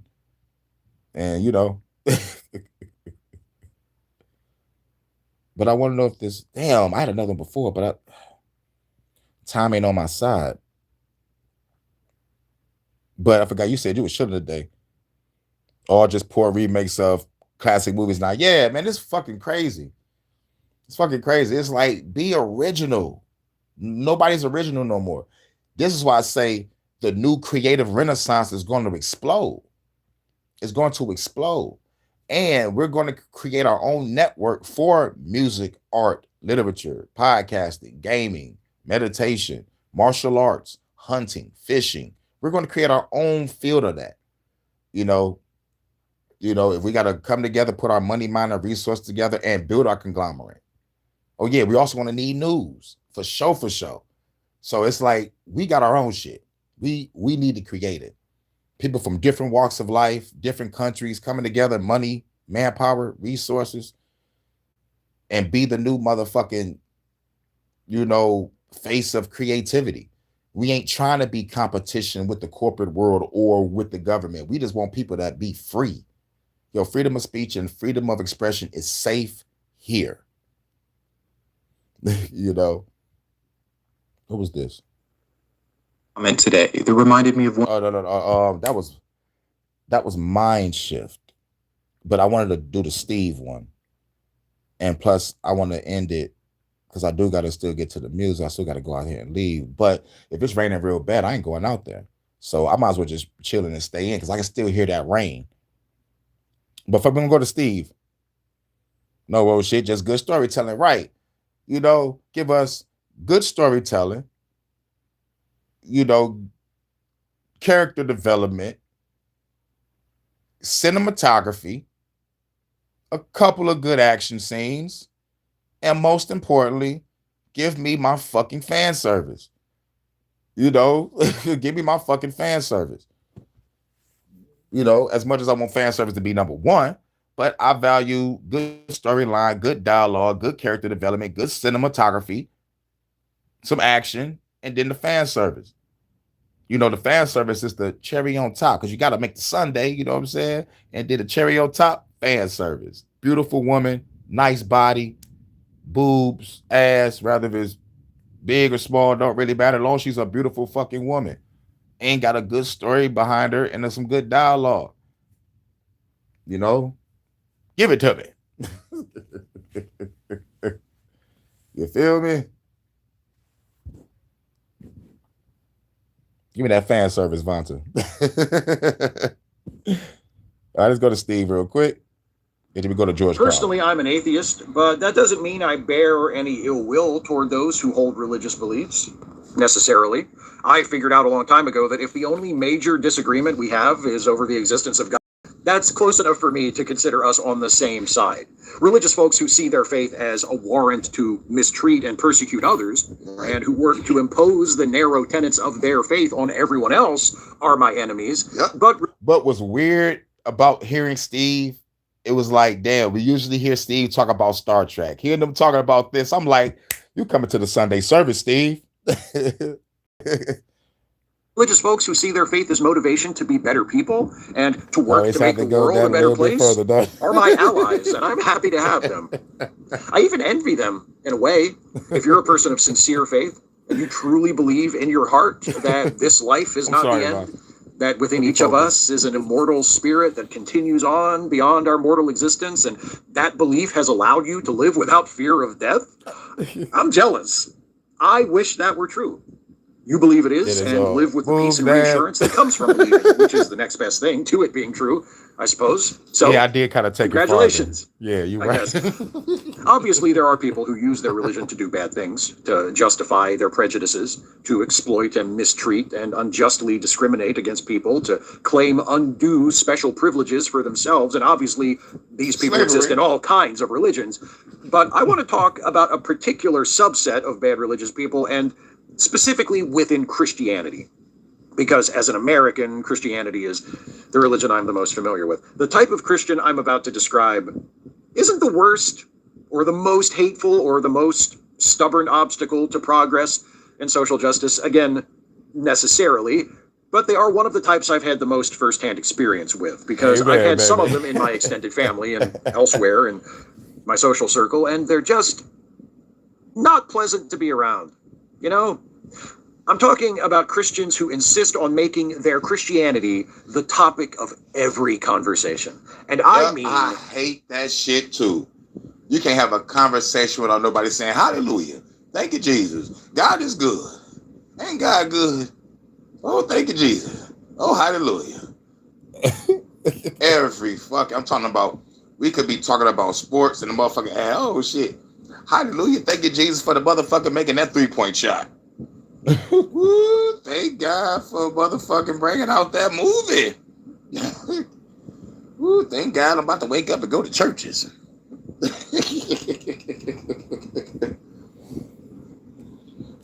But y'all know those types. I remember the motherfucker kept on saying, God is good. I just kept on looking at him. He was like, you don't believe? I was like, nope, I used to. I said, nope, I used to. I prayed all my life, didn't get no answer. I'm just following my own path. Like, come on, now you gotta, they say, don't lean not on your own understanding. Well, my understanding in the beginning was God can save everybody from your pain and your troubles. And they say, 2 or 3 more come together, some shit will get done. But shit never got done. I prayed all my life. My mama stayed on drugs, stayed stupid, selfish, and stubborn, and kept us fucking homeless. When I left that shit alone, shit got better. But the people that I was praying for stayed the same, got worse. And here's a spoiler alert. Most people don't change. So you ask yourself, if God has all this fucking power, why is people not motherfucking really, really, truly changing? Because at the end of the day, you stupid motherfucking dumbass, fuck-ass Christians should know that this is not your God you should be worshiping. You lost your language, you lost your heritage, and you lost the gods or goddesses or nature that you was worshiping before the colonizers came over here. Let's keep it 1,000. And since y'all know this now, but y'all still choose to still be a fuck-ass, dumbass Christian, then you have disrespected your ancestors, and you wonder why you're still living a fucked up life. Because one, you have not exercised your power of free will and choice to kill the evil motherfuckers that turned you into a prisoner of fucking war. I would have to do this shit myself. I would have to kill motherfuckers myself. I would have to start the revolution myself in my own city, my own state, my own town. And motherfuckers gonna follow behind that doing their own shit. There's gonna be a revolution everywhere. There's gonna be people doing shit on their own. Small little subgroups, small little splinter sets, like, because y'all motherfuckers, the majority, y'all can't even fucking read. If half of the country can't fucking read, they're not gonna know about no fucking revolution. They're not even gonna be thinking about revolution. They want to smoke, drink, fuck around, and be a nobody. But anyway, I digress. Let me just get back to it. Shouts out to my future self. What's up? This is Steve. You know, the guy that do the Star Trek shit. You know, I gotta bring back Steve. I didn't even know he had a video like this, but let's hear where Steve coming from. Every conversation. It doesn't matter what you're talking about. If one of this type of Christian present, when it's their turn to contribute to the conversation, smoke if you got it. Make it about Jesus. It's not unusual, I suppose, for people of faith to believe that their God should be the most important part of their lives. Right, and plus it's like we could be talking about spirituality, meditation, quantum mechanics, or some bitch-ass motherfucking Christian, male or female, will come up and be like, God is the way. Jesus is the way. Jesus is the way. God saves. Now, look. Now, I know some of y'all probably say that, but I would know that y'all would be joking. I would understand that y'all are joking. Y'all are cool. You know, the ones that come to the chat, you know, like, y'all cool. But I'm talking about newcomers that pop up out of nowhere and be like, God saves, God is good, Jesus loves you, and all this bullshit. No, the fuck he don't. Because if Jesus really loved me, he would have got my mom off crack. If Jesus really loved me, he would have healed my mama's mind so she don't be stupid, selfish, and stubborn. To the point where we got to stay homeless all of our life and grow up with pain and trauma and hatred towards our fucking parents or towards society or towards our own goddamn self, where we hate ourselves and we hate our community, we hate our livelihoods. So we grow up and we get the fuck away, or we grow up and kill the motherfucking family, or we grow up and kill ourselves. Nobody understands the psychological conditioning that I had to pull myself out of because there was no fucking God. That rock, though. I digress. You're welcome, Vata. If you believe in an omnipotent, personal God like the one proposed by Christianity, I guess that makes sense. God created the universe, but he also created you, and he's paying attention to what you do and how you live your life. So sure, prioritize that relationship, if you want to call it that. It seems as though many Christians take a more relaxed interpretation of this prioritization. Just as they believe God is present in all things, so too do they believe that their faith in God is represented in all facets of their lives, whether they make a point of bringing God into it or not. In this way, they can keep God in their hearts as they go about their earthly business without having to make God the constant center of attention. There is a flavor of Christianity, however, in which the faithful take this idea of prioritizing God literally and to the extreme. They do make him the constant center of attention. God comes before all else, family, personal interests, work, everything. My maternal grandfather, not the one who used to own the house I live in now, the other one, was a preacher. And whenever there was a lull in the conversation or he didn't have anything useful to say, he would blurt out, "Praise the Lord." Even as a young child, still many years away from coming to terms with my own lack of belief in the Lord, which he was continually praising, I found it really fucking annoying. But my grandfather's failed catchphrase is one of the less obnoxious examples. I've been far more aggravated over the years by the Christians who not only insist on mentioning God or Jesus as often as possible, but who take every opportunity to resentfully assert the primacy of their religion. I see they got that new Toy Story movie. What was that song in that first one? You've got a friend in me. You got a friend in me. You got a friend in me. When the road is over and you're miles and miles from your nice warm bed, just remember what your old pal said. Oh, you got a friend in me. They ought to be teaching the children to sing What a Friend We Have in Jesus. Yeah. I don't care what the Disney Corporation thinks. No matter how much you love him, that raggedy talking cowboy doll cannot redeem your pitiful soul. Does that sound about Woody. familiar to anyone? Yep. Maybe not that exact gripe, but the angle, I heard the that shit tone, before. Yep. the critical attitude, badly disguised as compassionate concern. There are so many different aspects of the right-wing Christian American conservative worldview wrapped up in that attitude that, while I find it extremely disagreeable, I can't deny that I'm also fascinated by it. You've got the weariness, the pious person surrounded by the impious. Oh Lord, will these poor lost sheep ever find their way? You've got the disapproving shaking of the head at this fallen, sinful world. You've got the implied separation of themselves and, if they're feeling generous, their fellow believers from that sinful world because they had sense enough to give their heart to Jesus and be saved. It's telling how much of modern American right-wing Christianity can be reduced down to a series of excuses for looking down your nose at other people, isn't it? The Christians who do this aren't just annoying because they compulsively jam their religion in wherever it will fit, whether it belongs there or not, but also because when they do so, they show no respect at all for little things like context or history or even geography. And yes, I am thinking of something specific related to that last one. So, snaking through the western Maryland county where I was born and have lived my whole life is a modest waterway called Antietam Creek. The Battle of Antietam during the American Civil War took place alongside a section of it, which is how that battle got that name. Several miles north of the battlefield is a stretch of Antietam Creek that is called Devil's Backbone. I have an old friend, and my old friend used to have Devil's a mother-in-law. Backbone. And once I was with my friend and his two sons, who were just toddlers at the time, and my friend mentioned something about taking the boys to Devil's Backbone because in addition to the creek, there's a nice little park there with playground equipment and spots where you can fish. It's a lovely place, actually. And my friend's mother... Let's go to the ladies' backbone, yeah, everybody.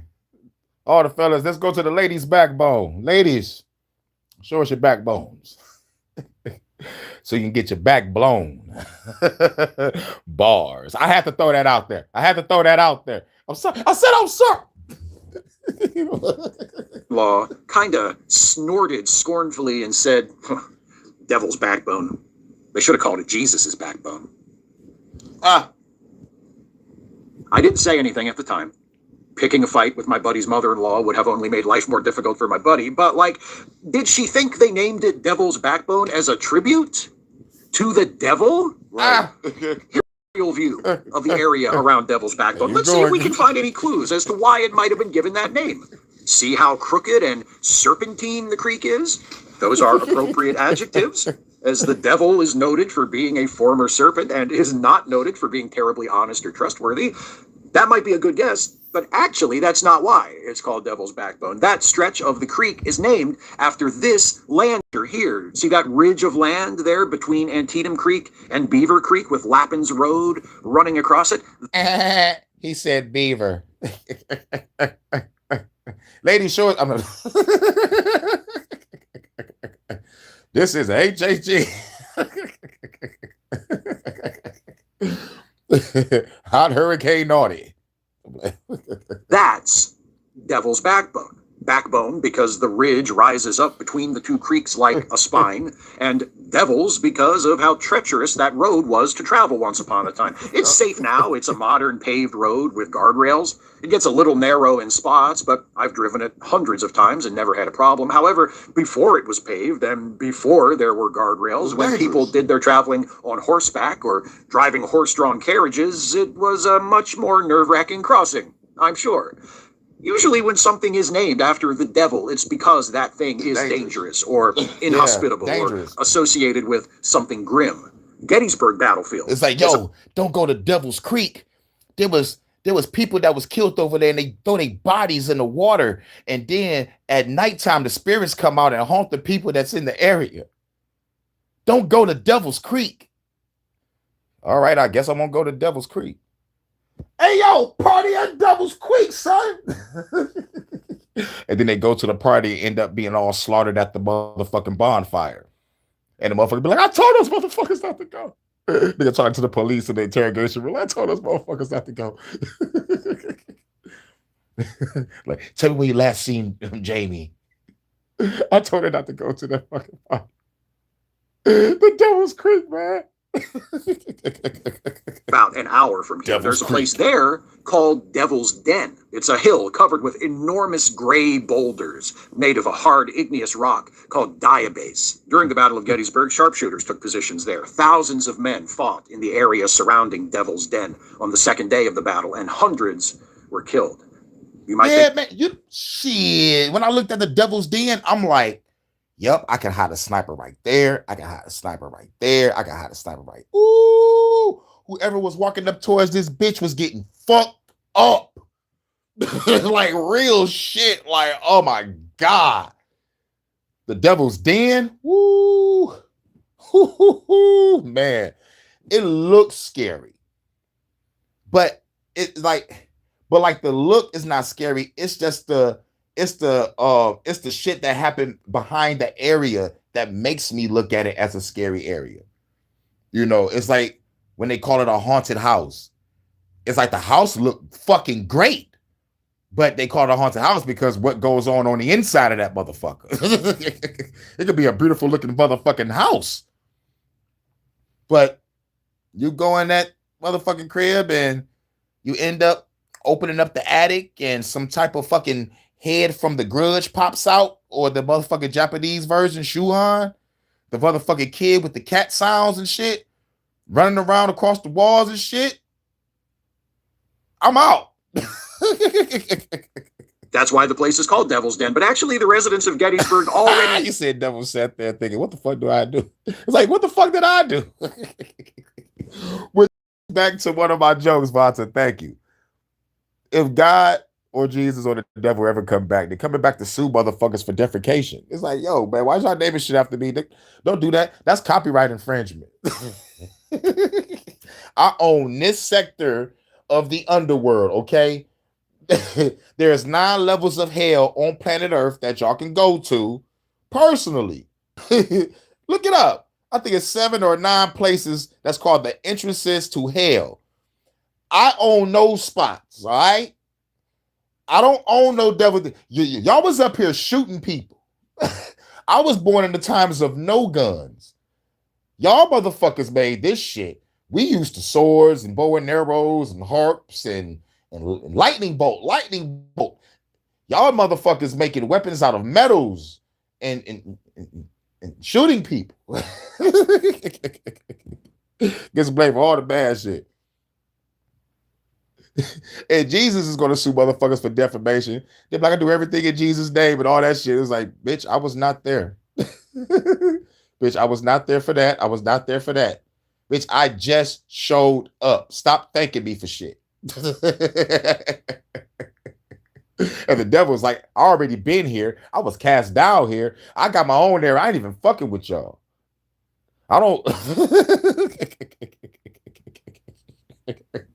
knew it by that name before the battle ever took place. Local legend held that an enormous black snake lived among the boulders. The snake was called the devil, hence the Devil's Den. Should they have called it Jesus's Den instead? When people living in the area heard that there was supposedly a gigantic snake there among the rocks, should they have named the snake Jesus? But see, that's what I'm talking about. That little detour through local history, I just dragged you down. I think that stuff is interesting. Me too. It's part of the story of this place, which in turn is part of the story of my life. Right, like we have the story of the Devil's Tower. Devil's Tower, and look up how that shit was formed and why they call it the Devil's Tower. Yep, and there are people that do believe that, Vonta, because I think I talked about it briefly. It's like the serpent didn't lie to Eve. He was like, if you eat this shit, you will not surely die. You will be just like the gods. And a couple of verses later, an angel is popping up to God like, yo, God, son, they bit the fruit. Now they just like us, son. Now they just like us. Read the shit again. Now they just like us. So did the serpent lie? Did he? No, he didn't lie at all. Because no, they did not surely fucking die. They lived and they had fucking kids to create the fucking bloodline. Cain and Abel. Cain killed Abel. Cain was cast off and built a fucking city. How did you build a fucking city? And Adam and Eve had another child called Seth, and Seth is the so-called bloodline of all the good shit. And Cain is the bloodline of all the bad shit and all that bullshit, you know. And real shit is God set motherfuckers up to fail anyway, because why would you put the fucking tree of knowledge of good and evil knowing that they was gonna fucking eat it? You set motherfuckers up to fail. You talk about you made this tree the most best looking tree in the fucking garden. Like, come on now. You put the most beautifulest sight in the garden. Don't touch it. Knowing that they was gonna touch it. Fuck out of here. Set motherfuckers up to fail. Just like Cain and Abel. Set a motherfucker up to fail. Just like was it Saul or Esau? They got done wrong. And fuck Rebecca. That was a bitch. Fuck Rebecca. But yeah, set them up to fail. Moses, you told Moses, go save your people, but I'm going to hearken Pharaoh's heart. What if he would have saw Moses and he's like, let my people go, and Pharaoh be like, all right, though, you know, like, you was here before, you my brother, it's good to see you, you know what I'm saying, but I'll let him go for sure. You know, it could have been on that type of time. But God's like, no, I'm gonna hearken Pharaoh's heart. Because like deep down inside, you ain't seen your brother in a long time. Yes, he may be adopted to the family, but like y'all grew up together. Y'all the Pharaoh together. Y'all motherfucking, you know, did everything. And he coming back asking for the slaves to be free. Motherfucker be like, man, it's been a long time. Yo, man, set up a feast for my brother. I know you killed that motherfucker. It's all good. I would have killed that motherfucker too. He was an asshole. I forgive you for that. But come on here, let's have a feast. But no, he coming that bitch, let my people go. You know, the Pharaoh heart is already hearkened by now. So he's like, nigga, fuck you, Moses. So Moses turned his motherfucking staff into a snake to prove that his God. They turn their sticks into snakes, but Moses' snake won.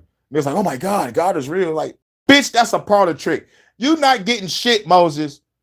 Like, all right, my God is going to fuck your land up. 10 plagues. 10 plagues. Here's the worstest one. Besides turning the water into blood and have all the locusts eat up all your crops and grains and shit, the worstest out of all the plagues, when God was like, I fucked the Pharaoh up, y'all. But this is the best one. I'm going to kill all the firstborns in Egypt. Oh! Nigga, God is an evil motherfucker. Well, you could have just killed Pharaoh. Or you could have just got your people out of there with a snap of a finger. You're God, right? I'm on some motherfucking Captain Kirk shit, nigga. Ain't you God? You can motherfucking make the people disappear and reappear in another land. No, God don't got no power because you need people to do work for you. Even though you can do the work by yourself, I saw you smite many motherfuckers for motherfucker changing their mind. They walk out their door and get smited on some Zeus shit. Lightning bolt. Some people say it looked like a tree stump. Some people say it looked like oh yeah, I'm talking about the Devil's Tower now. The Devil's Tower. We talk about the Devil's Den, the Devil's Creek. Now talk about the Devil's Tower. Look up Devil's Tower. Some people think it's a tree, a mountain that got formed. Some people say that it was the end of a volcano. You know, like the inside of a volcano. When a volcano finally dissipates, it's still the lava on the inside in the middle of the volcano. That's the melted, molten shit. Over years and years and years and years and super fucking years of time. They say the Devil's Tower is originally a volcano, and that's the lava that was in the middle. Picture how big the volcano was at the time. You feel me? So, yeah, there's theories. It could have been a volcano. Some Some people say it's a tree. Some people say it was a mysterious fucking mountain.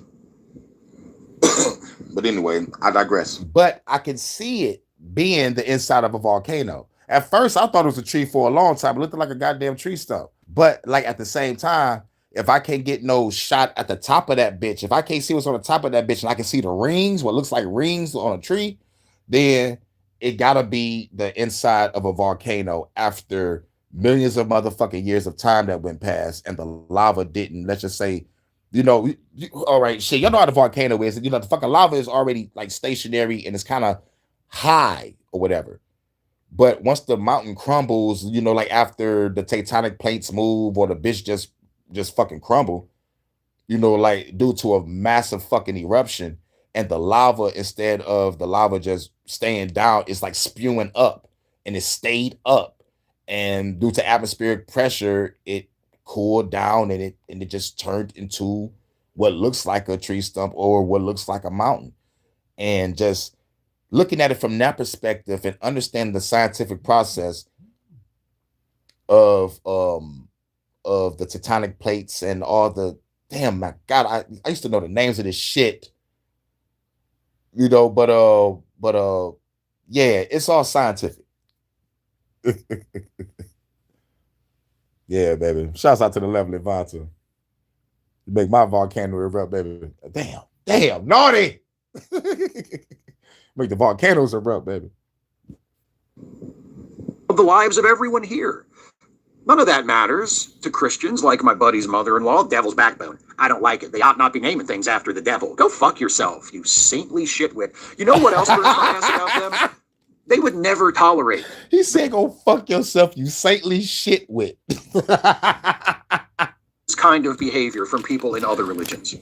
The way these Christians have to make everything about their God. If a Muslim did that, if a Muslim was always shoehorning talk of Allah into conversations, or insisting that everything should be named after Muhammad, Christians like the ones I've been talking about would lose their fucking minds. Shit, most of them lose their minds at the thought of Muslims peacefully practicing their faith amongst themselves and not bothering anyone. Like I said, they might not be the very worst kind of Christian. I do suspect many of them are also bigots and dominionists and white supremacists, but not necessarily. Even if being this kind of Christian is the worst thing about them, though, that's enough for me to not want to be around them, which ought to be fine with them, as I can't imagine they would much enjoy my company either. Exactly. This little planet of ours can be such a beautiful place, and humanity is so rich with diversity, so creative and imaginative, and I find it annoying, but also genuinely sad, how many people I've known or known of who refuse to engage with anything cultural that is not explicitly Christian, except under protest. Right. They're always boasting about how great their God is, the God of creation, the God who once sealed a promise to humanity with a rainbow. But if that's true, why, when they describe it, does the world he made always sound so monochrome and small? Yep. All right. We still chilling. We got two more. I kind of want to just go to the last one, but we still chilling and it's still Sunday. Let's rock out. Let's go with the flow. This is from the Mind Shift channel. I did Steve. I did it. Destroy the Christianity. I did the one at the beginning. I forgot his name. And yeah, let's go to Mind Shift. And then we're going to end it with some laughter with George Carlin talking about religion. But this is Mind Shift. Today that reminded me of one of the strangest stories in the entire Bible. And I think the only time I've covered it is when we went through the book of Daniel in my secular Bible study series. But let me read you the comment first. They said, sometimes there's a spiritual battle and demons can block answers to prayers. Now, what? That is unbelievably problematic from this perfect God for so many different reasons. I bust out laughing when I heard that shit. You can hear my past self in the background. I bust out laughing when I heard that shit. Demons can block prayers.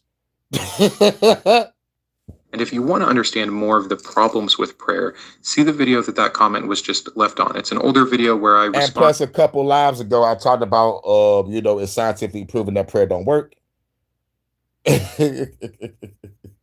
And plus it was also kind of proven that like people that was prayed for got worse. And it was also proven that people that wasn't prayed for at all, those on that spiritual shit, got healed. So Christianity is bad by default all the way around. And to me personally, after the scientific information coming out, I'm starting to think that Christianity is more of a curse than a blessing. Because if all your life you have not been getting a fucking answer from the God you worship, and yet you still believe in this, it's a curse. One, I just thought about that. But to me personally, on a psychological level, and I used to say this as a joke, but now I'm starting to motherfucker really be honestly serious about this. I think Christianity is a form of mental illness. And motherfuckers should be getting a goddamn check. And at first it was a joke. Now it's like it's come to a point where like this is reality. Y'all fucking with some invisible motherfucking entity. Y'all living in your imagination. Y'all moving based on feelings and emotions. Y'all talk about this faith, but faith without works is dead.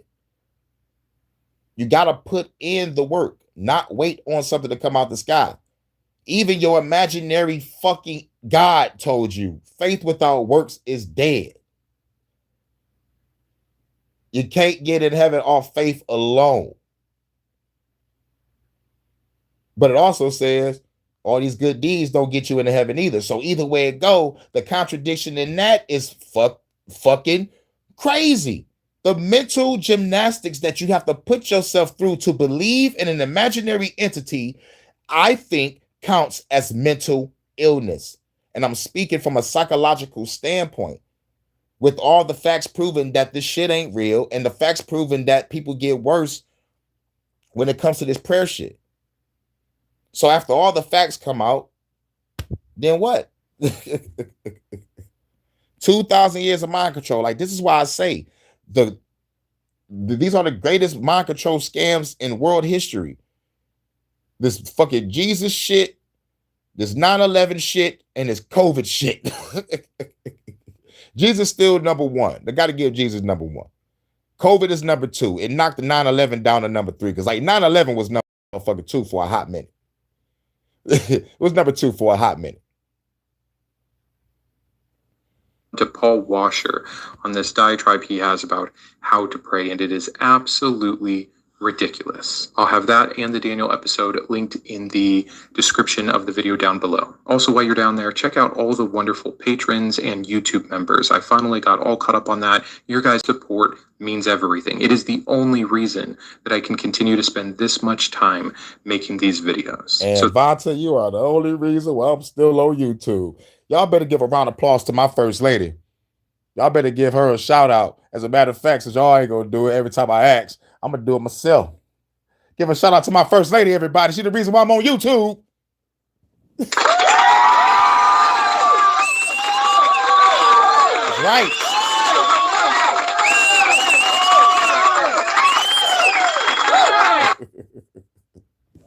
You from the bottom of my heart. It helps out more than ever right now as we're in the middle of the move. And if you've thought about supporting the channel and have not yet, you can also see how to join the Patreon or the YouTube membership down below. But let's get to this story. It's only 3 verses long, so I'm just going to read it. Daniel 10:12-14. He said to me, "Do not fear, Daniel, for from the first day that you set your mind to gain understanding and to humble yourself before your God, your words have been heard, and I have come because of your words. But the prince of the kingdom of Persia opposed me 21 days. So Michael, one of the chief princes, came to help me, and I left him there with the prince of the kingdom of Persia, and have come to help you understand what is to happen to your people at the end of days. For there is a further vision for those days." So you heard it, but just quickly, Daniel says a prayer, and it has been heard. But God, for some reason, even though every believer today thinks he's just going to speak directly to their heart, sends a physical messenger, an angel, which is what angel means, messenger, but he's blocked. The will of God to answer a prayer is blocked. Right. And there's tons of debate about what this the prayer is blocked. And motherfuckers be like, here's the funny shit about motherfucking people. They be like, my angel protected me. No, he didn't. Because angel means messenger. Now, unless the message was, don't cross that street or don't go up that block. Then, yeah, you heard the voice and you saw the being for a motherfucking being and shit. It's crazy. It's crazy. We don't see demons either, though. But yeah, demons can block prayers, though. And if I would have heard this shit back in the day, then I'm trying to pray for my mama to get off crack so we don't be homeless all of our goddamn life. So you telling me demons was coming into my room while I was praying, catching my prayers? Like, yeah, look at this little dumbass motherfucker praying for a good life. Fuck that shit. We gonna ruin it. We gonna keep his mama on drugs. I don't see that. It's funny even thinking about it.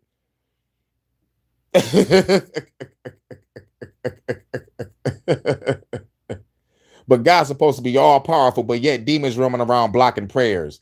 Angels supposed to be really truly fighting these demons and killing these motherfuckers, but nah, y'all just messengers. Y'all come here and just give a message and we can't even see it. We got to look through signs, symbols, and symbolisms to read between the lines to find out an angel message instead of getting a direct voice message or at least a fucking video call like Jesus fucking Christ.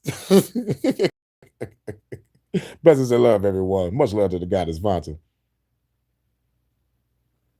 Of Persia is it Satan? Is it a demon? Is it some human dark figure? It shouldn't even fucking matter because God is all fucking powerful. Remember, mind you, you are lower levels than angels. So how the fuck are y'all blocking prayers and blessings and shit? Like, I'm talking about there's motherfuckers that's praying with all their mind, body, spirit, heart, soul, tears, skin follicles, everything is rising up for God. Pause. Because these motherfuckers are fruitcakes. And God is a fruitcake too, yes. Yes, I said it. I said it! Because the way they treat women in the Bible. All right? So I'm like, yo, on some hoes. Read the Bible again. But anyway, how is prayers being blocked if God is all powerful? Come on now. Reference to the Antichrist, I've seen every single possibility displayed before, but that doesn't really matter because it is stories like this where commenters like that get their ammo. It might sound crazy and that they're just making up excuses, and yes, of course they are. But it's not as if they're being unbiblical when they give these insane, extreme excuses. So I thought it would be fun, and we're going to get into just a bit more. This is going to be a really quick episode, but I thought it'd be fun to ask a few questions that I think the story inspires. Question 1, why does an angel need backup? He had to call in the big dog. He had to call in one of the more serious angels, Michael. And Michael's still back there dealing with the situation. Man, real shit. I'm gonna bust everybody's bubbles with this one. Michael ain't shit, but a punk ass archangel. Oh, why did you say that? Because according to the angelic rank system, mind you, if this shit exists, archangels is level 2. Angel, archangel. Then it's I think angels, archangels, thrones, dominions, powers, principalities, cherubim, seraphim, and Elohim. Or you could say cherubim, seraphim, Elohim. But yeah, an archangel is right there at the bottom. They still debating if Lucifer was an archangel or a seraphim. If he was a seraphim, no wonder one of the stories I read, Michael was getting his ass beat by Lucifer, and God had to reach his hand down and save Michael. This is the book of Samael I was reading, which is Lucifer or Satan or the devil's real name, Samael. Not no angel of music, but the angel of poison. That's a whole nother deep dive for another day. Oh, yes. When I said I was reading all the other books, the fucking Dead Sea Scrolls and all the other ones, I was serious. I was trying to find out the truth on who is who and what is what. Motherfucker still was debating that Lucifer was Sam Yaza. I'm like, nope. Sam Yaza and Samuel are two different people because they're writing them as two different entities with different motivations. Sam Yaza and 1/3 of the angels wanted to come down with the bitches. But in that same chapter, Azazel is the reason of all sin, or the motherfucking great sin. So I'm like, nigga, who's the real bad guy? Is it Sam Yaza, Azazel, or the serpent, which is the devil and Satan? Who's the real bad guy here? Because as soon as Azazel did his shit, he chained up under the Tigris and Euphrates River, which is being dried up right now. I wouldn't be surprised if something busts out the goddamn ground. But anyway, and what you did with the motherfucking fallen angels with Sam Yaza, you flooded the fucking world. So, but Lucifer, Satan, or the devil get to walk up in heaven, talk to God, and y'all bet over a man's life. Who's the real bad guy here? Well, let's get back to it. Shout out to GBA. When you write this off as just Old Testament and strange, and it doesn't matter because after Jesus and the New Covenant and the Holy Spirit dwelling within us, we don't have to rely on these means anymore. Remember that you're talking about A, your immutable God who never changes, and B, even if you could somehow accept that he has changed and the system has changed and the way that he communicates has changed, then why would you still make excuses like this? Exactly. And also, why was he ever so ineffective in the past? Right. Whichever way you want to go to make an excuse for this, it just creates a new problem on the other side. Why can God not give a direct answer the way that you believe you hear from him now? And if God can give a direct answer, and that's how you think he communicates now, then again, you cannot make this kind of excuse. But it isn't fringe. You will hear Christians all the time who fast so that their prayers can get through the spiritual warfare and reach God, who pray constantly, who pray hard, who pray in groups, who go to prayer nights, who do all of these different things to try to get the attention of their God and again to break through the enemy that is stealing these prayers out of the sky. But if we're just using this verse as the example of what goes wrong, it's even more interesting because it says that his prayer was heard immediately. God just couldn't get him the answer for 3 weeks. Yeah, that's crazy. Heard the prayer immediately. Didn't answer the prayer for 3 weeks. I'm like, bitch, I need this motherfucking shit now. Help me on some Kevin Hart shit. Or fuck it. I go to an old Smokey Norfolk song. Not a second or another minute. Not an hour or another day. But at this moment with my arms outstretched, I need you to make a way as you have done so many times before. Through a window or an open door, I'll stretch my hands to thee. Come rescue me. I need you right away. I need you now. I need you now. That's what was going on. It's like, I hear you, but I'm waiting 3 weeks. Of this, for the sake of the example, we'll say the Prince of Persia was some kind of demon. Why are these messengers of God who have literally one job so vulnerable? Why is God's omnipresence and omnipotence so limited? Right. You know me, all I ever want is for Christians to be consistent. And they think they have some good excuse that they can offer to why sometimes God doesn't answer prayers, even when they're in his will, even when 2 or 3 are gathered, even when he says, ask and receive. And they come up with spiritual warfare and it just shoots themselves in the foot. So question 2. Yep, they come up with spiritual warfare. and they shoot themselves in the foot. I'm like, nigga, I've been praying all my life for my mama to get off of fucking drugs so we can live a fucking, at least a normal fucking life. Like Jesus fucking Christ. Spiritual warfare. This is spiritual warfare. Like nigga did everything. Even the motherfucker that's on drugs. It's like, come on now. When you change your life for the better, you're supposed to put down the drugs or put down the alcohol or stop gambling or stop the motherfucking putting your own fucking life in danger by doing reckless shit. But no, I'm gonna do this shit all week, go to church and repent on Sunday. Paulinian Christian, bitch. All I gotta do is just believe. I'm good. And that's why most Christians are fucked up. Do all the bad shit, but repent. Make sure you repent. Fuck all that.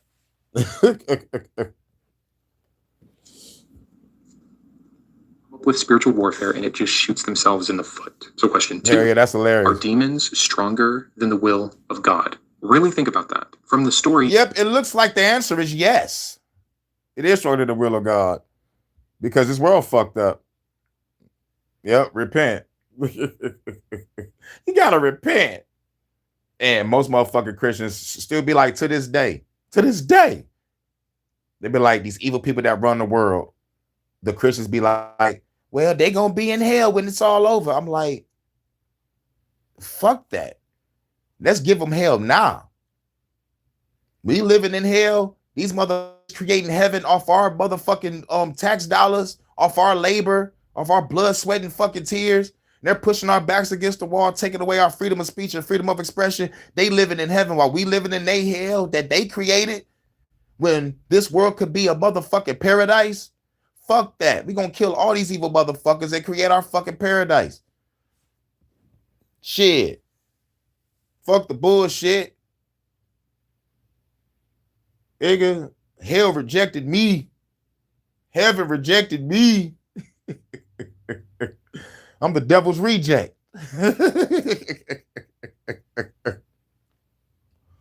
Shit, I'm God's reject.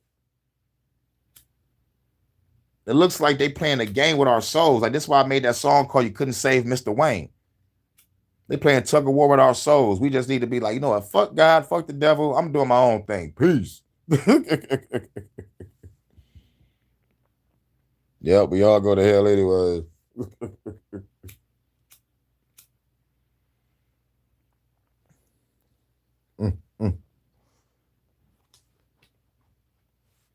I'm destroying both.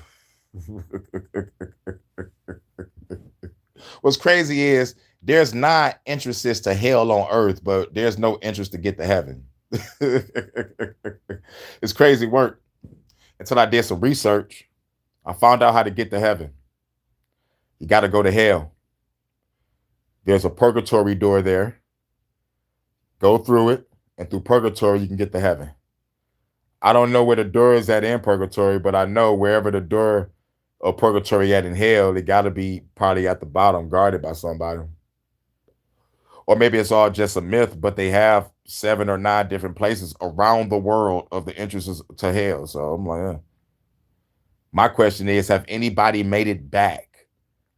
I think motherfuckers went in there and never made it back because they say some people can't get past the first 2 levels. They'll get lost. I think the second level of hell is limbo. So if they're not in limbo, they probably just died of fright because they probably saw something. But yeah, like that's back when the History Channel was the History Channel. Thanks, History Channel. Now it's all Paul Stars and Auction Hunters. That's the last time I seen it, but like that was in the early 2010s.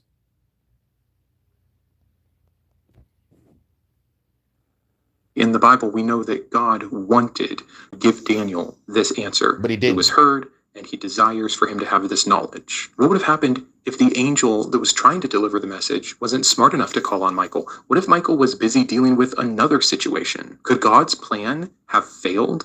Is God's plan to communicate not already failed, even if it's simply delayed? Does this not count against his perfection? Who's in charge here? What exactly are demons capable of? Can they oppose God? Can they delay God? Is that not the same thing? It seems as if they can actually prevent God from acting. That's why, again, the story is so... Yeah, story's so fucking crazy. How can they prevent God from acting and he's all powerful? That's the whole crazy shit. And then and the whole thing about this hell situation, even though there's places around the world that they call the entrances of hell, I don't think it is. But what I do think is probably an entrance to a military base, secret military base, off the books, disguised as a motherfucking hellscape. Or these places can lead to another dimension. Now that's a wild ass fucking theory, but I'm leaning more towards, it gotta be an entrance to somewhere. They don't have these places for nothing. They gotta be somewhere. But they also changed names over time. So chances are it could have been something else before they call it an entrance to hell. But I need to look more into it. But when it comes to the levels of hell, we get that shit from the book Dante's Inferno. And for anybody to have a sick ass mind as that to create that, they really did a good job instilling fear in people. That's some great fucking work. Great fucking mind fucking work right there. Read Dante's Inferno. That shit is fucking crazy. Play the video game too. The video game don't do it no justice. It's the visuals of what I read. I was like, holy shit.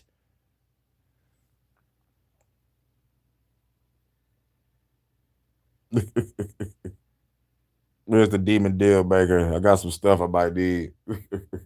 AKA the Crossroads demon. That shit ain't real, but it could be because of Bobby Johnson from back in the day. He said he made a deal at the Crossroads and became one of the best guitar players of all time. He had a song called I Sold My Soul to the Devil.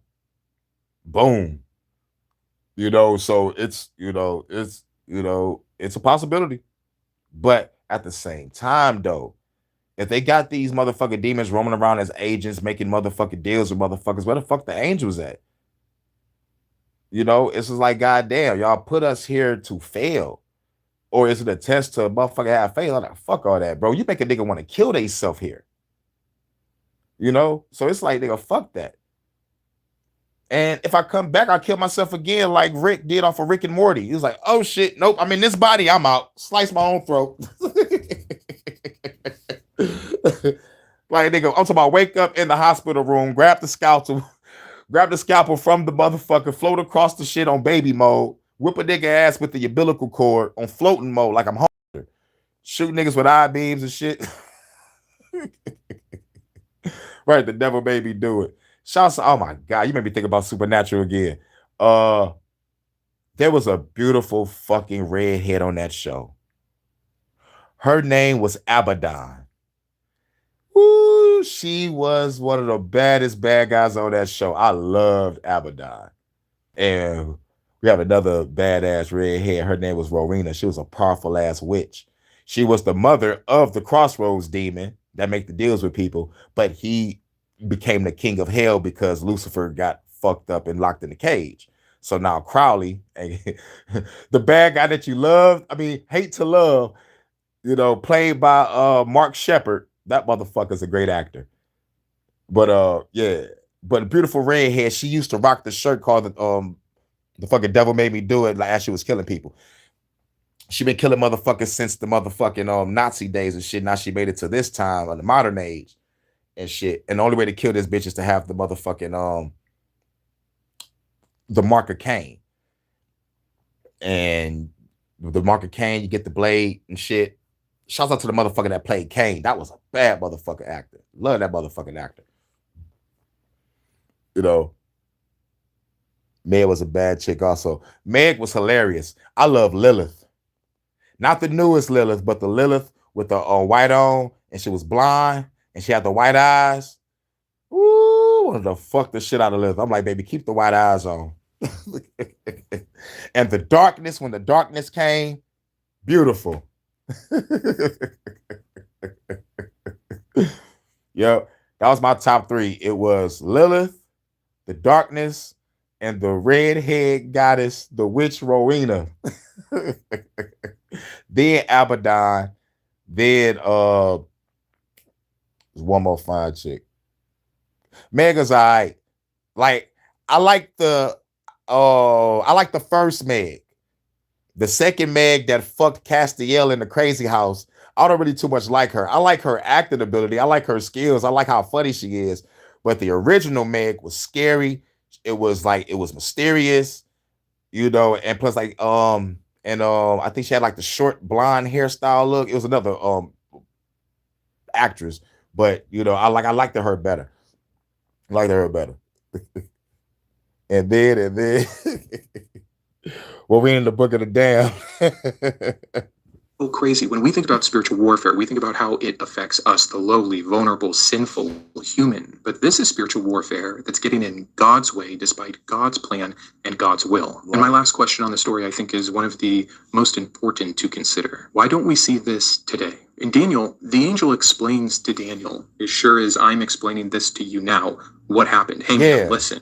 21 days, that was a long time. Trust me, I wanted to get here sooner. Let's get you this answer, buddy, but I'm going to tell you why it took so long. Despite the delayed message, that's actually like the most clear communication one could ever get from God. Right. They're getting an excuse of why God didn't answer immediately. Something that Christians have been making up for thousands of years since. Daniel doesn't have to guess. He doesn't have to be like this commenter who heard, I think, a pretty good argument for me in that prayer video and was like, you're not considering that angels sometimes block it. You're right, I'm not considering that. Because no angel has ever said that to anyone ever, except supposedly in this story. But of course, like most things in the Bible, that's just not how things work today. We get no angel, we get no excuse, we get no message, no answer. We don't even get no fucking demons either. Like, come on, let's just be honest. Evidence at all, just made up excuses. Evidence! He wants evidence. 200 lives, 200 lives. Justice, not malevolence. Just, my prayer wasn't answered, therefore spiritual warfare, because that's how important my request to the creator of the universe was. Really, he wants to answer me. If he didn't, it's because he couldn't. That's a huge leap. So let's leave the story behind for a second here and focus on just one or two more things, and we're going to close out. I was more excited just to introduce this story to you if you hadn't heard it and talk about some of the logical consistency problems that this clearly brings to us. But another good question is, how do you know? This is something we should ask in every single episode. I apologize. We should be starting with this all the time. Suppose you pray for healing and nothing happens. How do you determine which explanation, excuse is correct? Did God say no? Did God say, wait? Did you just lack faith? Do you have secret sin getting in the way? Was it not God's will for you to get better? Or did a demon get in the way? Legitimately, if you're a Christian listening to this, ask yourself, how would you know? Because we're already talking about you not getting an answer to prayer, but then you're going to what? Tell me that God revealed to you what his lack of an answer actually was? That's more of an answer than the thing you initially asked for. Exactly.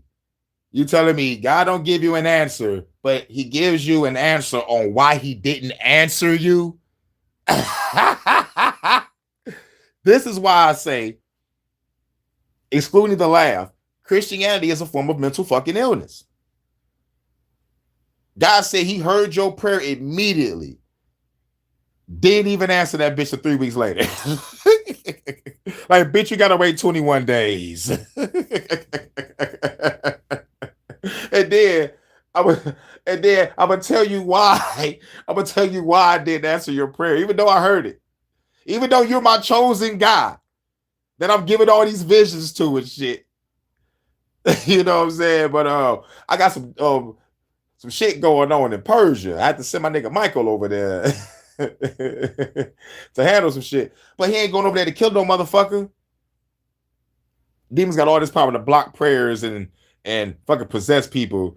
And these angels up here with weapons and powers and shit can't do shit.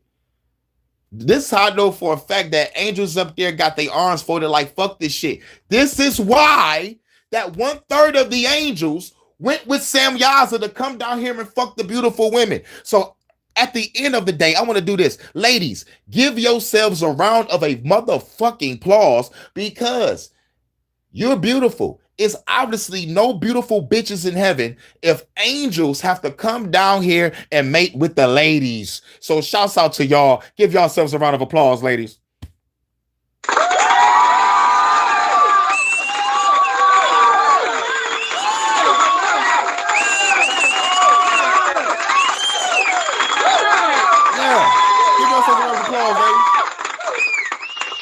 In the words of Eddie Griffin, do you really want to go to heaven? You got white suits on with wings and can't have no pussy? No! I'd rather go to hell, get my dick sucked, smoke a joint, kick a bitch in the ass every now and then.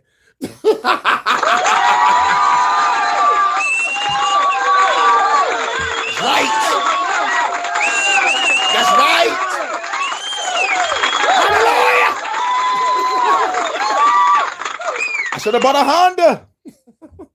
I should have bought a Honda.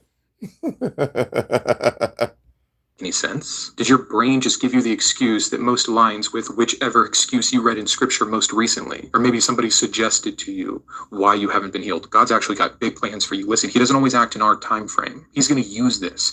You have to trust him. Don't lose your faith. How dare you doubt? And so you go that way. Or you get that condemning pastor, Bible study leader, or partner, or whoever in your life, and they say, no, according to the scriptures, sickness is often a result of sin. Not always, which again, how would you know? How would you determine? But it doesn't stop that person from highly suggesting that maybe you ought to take a look at your own life. Do you have some unforgiveness going on? Oh, you prayed, but I don't know. Did you expect God to do it? Did you have enough faith? And then on the other hand, someone else can say, what, you just think God is going to heal you just because you asked? Did you approach him humbly? Did you ask if it was his will? It is just... I heard all of that shit before. I heard all that shit before. And all I was like, God damn, I can't wait from losing. But I'm going to keep on praying until I finally just said, fuck it in 2006. But I heard all those shits. Unbelievable. If you can really, like I have been able to, because of getting out of this, zoom out and see all of the different ways that things like this are handled and how unbelievably contradictory in nature they all are to each other. So how would you know? What method allows you to distinguish what is actually going on? And there's another option. There is no God, or it's not this God. So there's no one there to answer you. And out of all the options we listed, what if you... That's actually the most likely, because the rest, in some capacity, disqualify other claims about your God and prayer that are found in the Bible. You simply cannot demonstrate to me any reliable way of knowing what the hell is going on. So comments like this are nothing more than a superstitious guess based in ancient writing that has absolutely no support for its validity either. But I'm not trying to mock you. I get why you want an answer. I understand the psychology of what's going on. I've been a believer. I was for 30 years. I know how I made sense of every single unanswered prayer. I remember thanking God for unanswered prayer. What a twisted thing that was. Yeah, I remember thanking God for not answering my prayer. What twisted thought? Like he said, he was a Christian for 30 years. And shouts out to Durante Lamar. He was a pastor for 30 years before he let it go. Shout out to Ray Haggins. He was a pastor for over 30 plus years.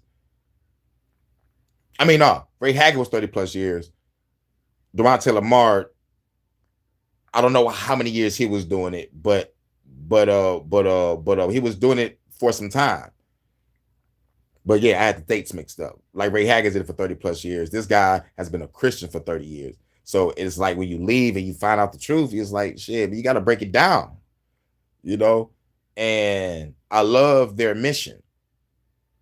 Like Ray Haggins said, it's like, I've been brainwashing motherfuckers for 30 plus years.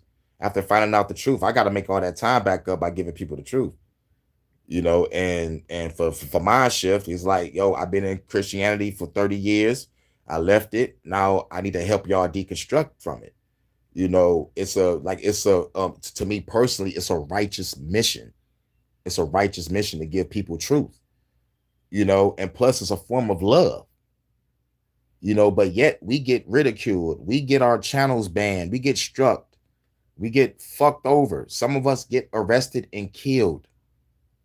Socrates dying for thinking, you know, so It's religion for you. It's a cope. It is so much more emotionally satisfying and easy, even in the midst of something horrible. You've lost your job, someone gets sick, some grand plan didn't work out, and you've been praying about it. You thought you were hearing from God about it. Others have been interceding for you about it, and you just can't understand. And of course, most believers are afraid to doubt. They're afraid to question God, to question what they've been told and what they've read in the Bible. And so they fill the gap in one of the many ways, and many more than that I've already talked about. An unseen spiritual battle feels way better than coming to terms with the fact that maybe no one's listening at all. So it's understandable why you would do this, but it doesn't make it true. It doesn't make any of this real. Right. And it makes you look like you need to be in the crazy house.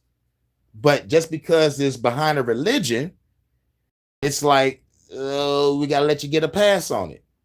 And plus, it lets people get a pass because it turns you into a passive, docile, weak people. But y'all can be as evil as a bloodthirsty Klingon when someone disses your God. Mind you, they had wars over religion. So it's like, yo, this shit is wild.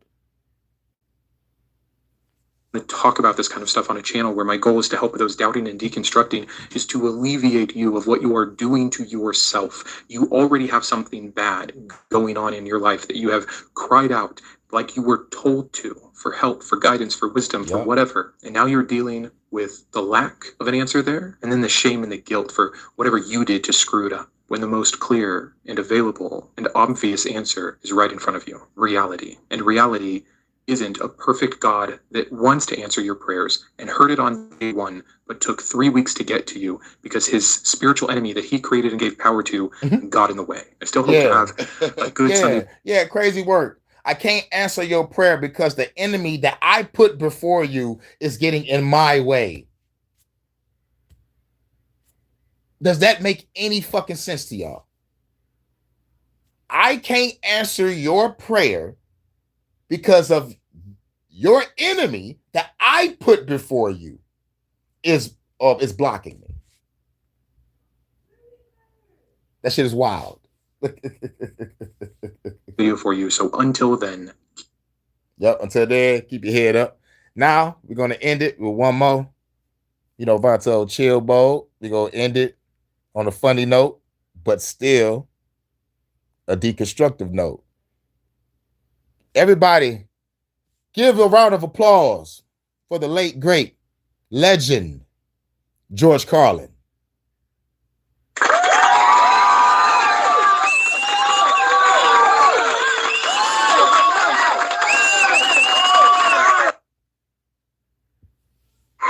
But in the bullshit department, a businessman can't hold a candle to a clergyman. Because I got to tell you the truth, folks. I got to tell you the truth. When it comes to bullshit, big time, major league bullshit, you have to stand in awe of the all-time champion of false promises and exaggerated claims, religion. No contest. Woo! Fuck religion. Religion easily has the greatest bullshit story ever told. Think about it. Religion has actually convinced people that there's an invisible man living in the sky who watches everything you do every minute of every day.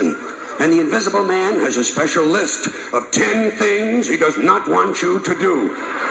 And if you do any of these 10 things, he has a special place full of fire and smoke and burning and torture and anguish where he will send you to live and suffer and burn and choke and scream and cry forever and ever till the end of time. But he loves you.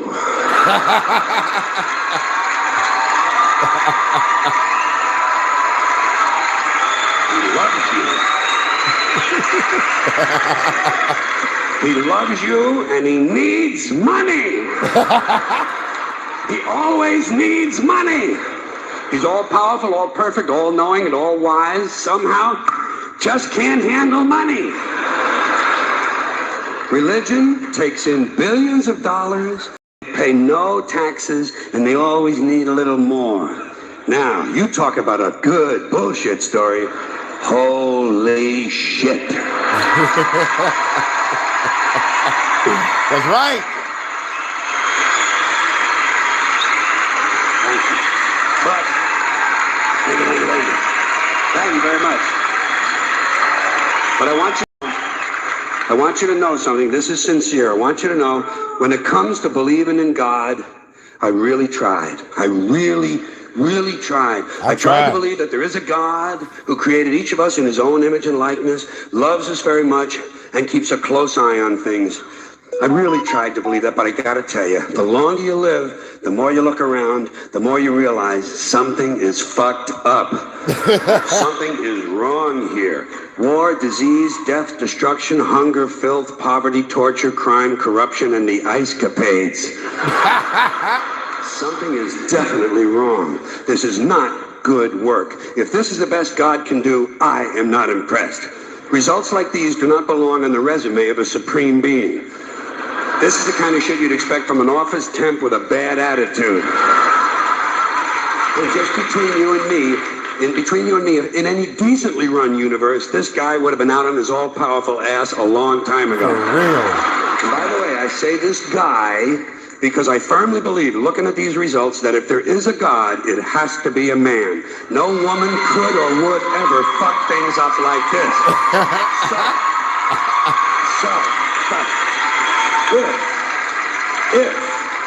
If there is a God, I think most reasonable people might agree that he's at least incompetent and maybe, just maybe, doesn't give a shit. Doesn't give a shit, which I admire in a person and which would explain a lot of these bad results.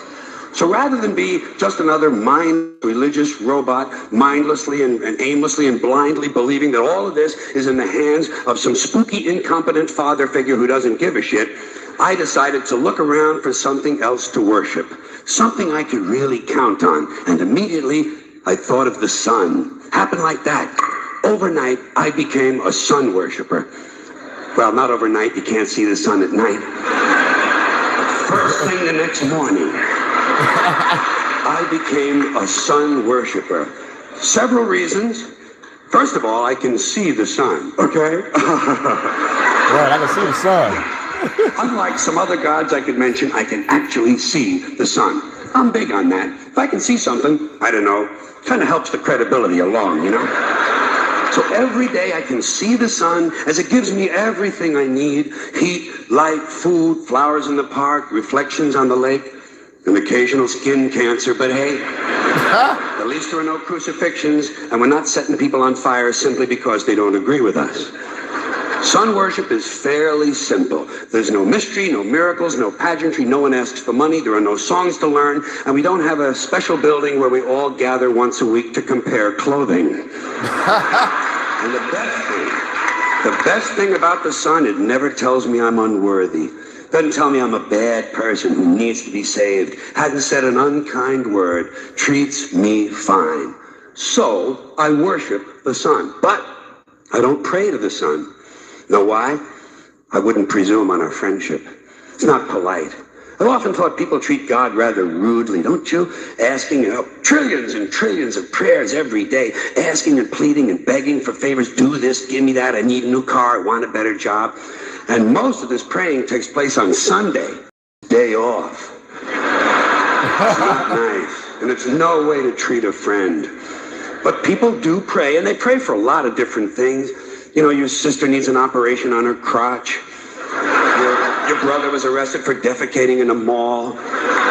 But most of all, you'd really like to fuck that hot little redhead down at the convenience store. You know, the one with the eye patch and the club foot. Do you pray for that?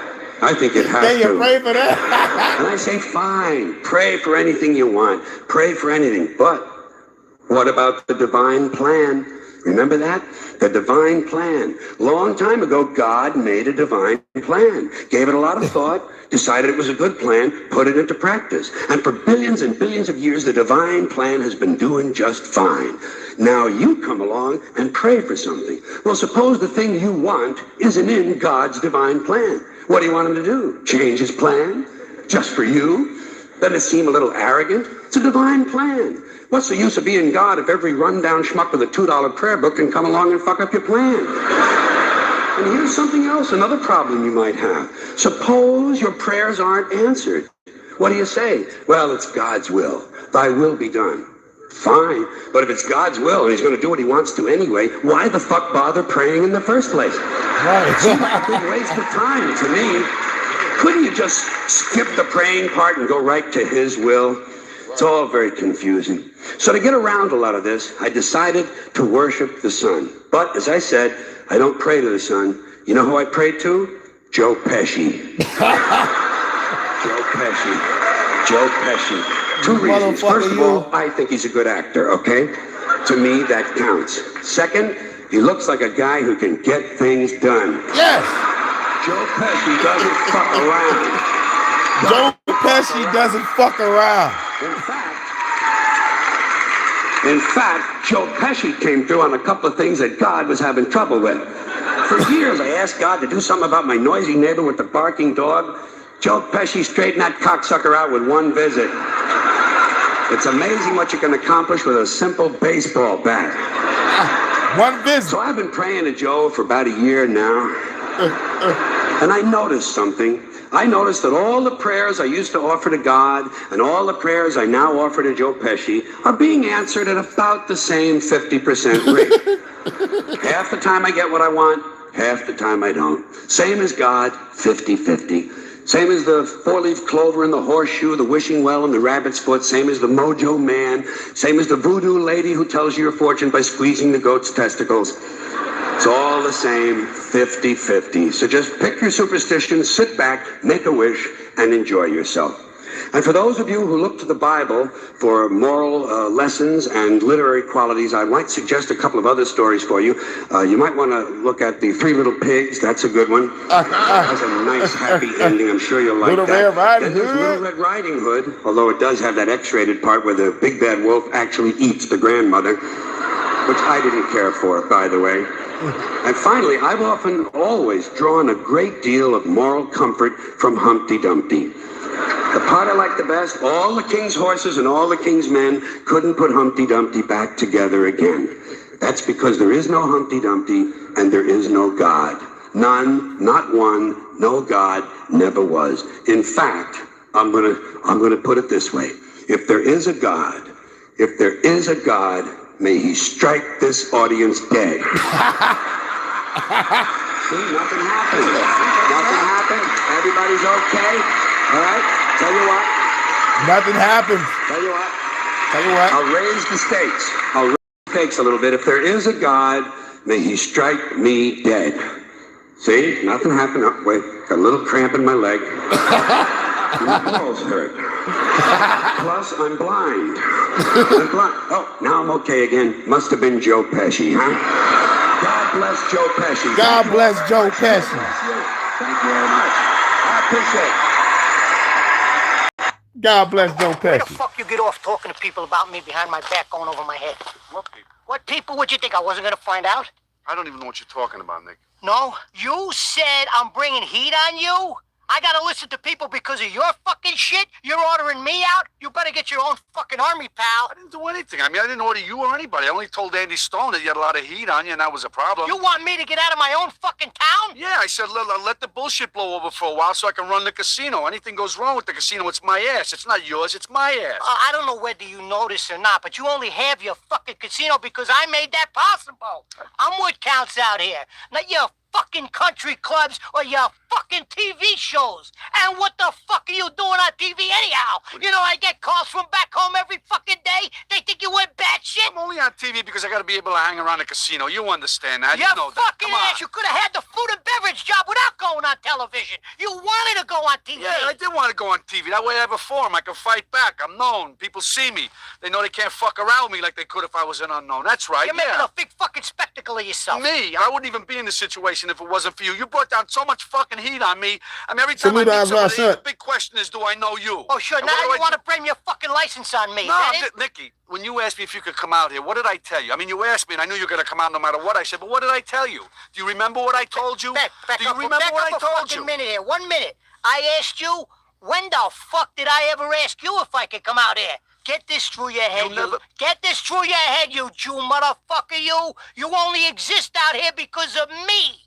That's the only reason. Without me, you, personally, every fucking wise guy still around, I'll take a piece of your fucking Jew ass. Then where you gonna go? Your fucking warrant don't ever go over my fucking head again, you motherfucker, you. And this is why we pray to Joe Pesci. One visit. George Carlin said one visit. And he didn't even have the baseball bat that day. He was about to fuck Robert De Niro up in that movie. But damn, you lock the keys in your car, that's bad. Damn. That's not cool. And I know you probably don't got the, you know how they have the shit under the motherfucking door where you can put like a code in, like you lock the keys in your car, there's like something under your door handle. It's like a number code you can put in and unlock your door. Like, I don't know if y'all have that over there in the UK, but y'all should have it, you know. Like, it's a well-needed device if you lock your keys in your car or you lose your shit, you know.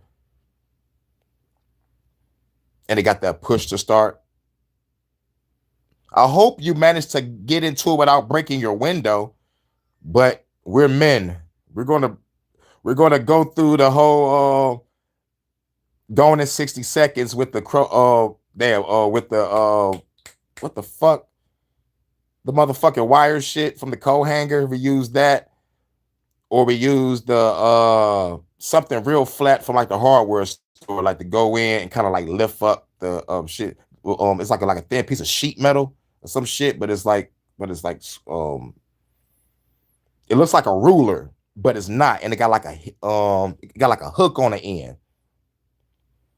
Not keyless, proper keyless with ignition.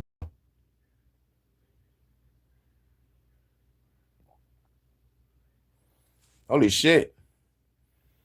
You're perfect for the revolution.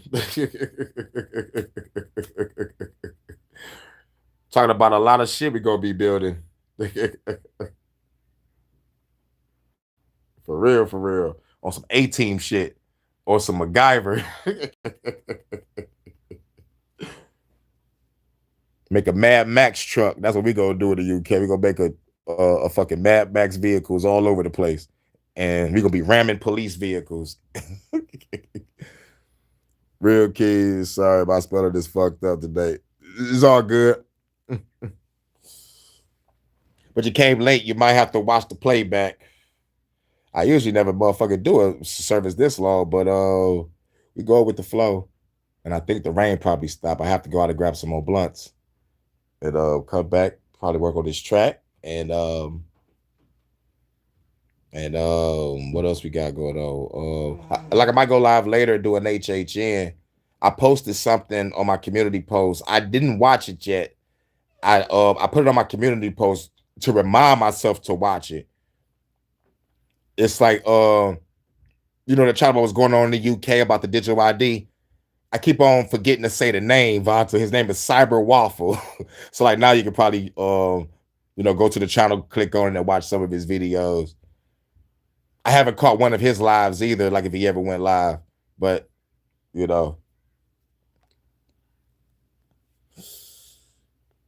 just the fob.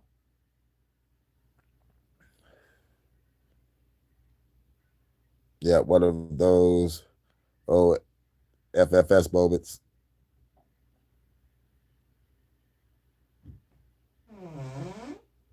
Yep. Open up this closet. All right, let's we gotta play some jams before we go. Let's see. I guess we'll play the new music and then we're gonna get up out of here. Let's go. Yeah, damn. We almost at 3 hours. Shit. Let me play 3 tracks. Phenom Rogue One Productions.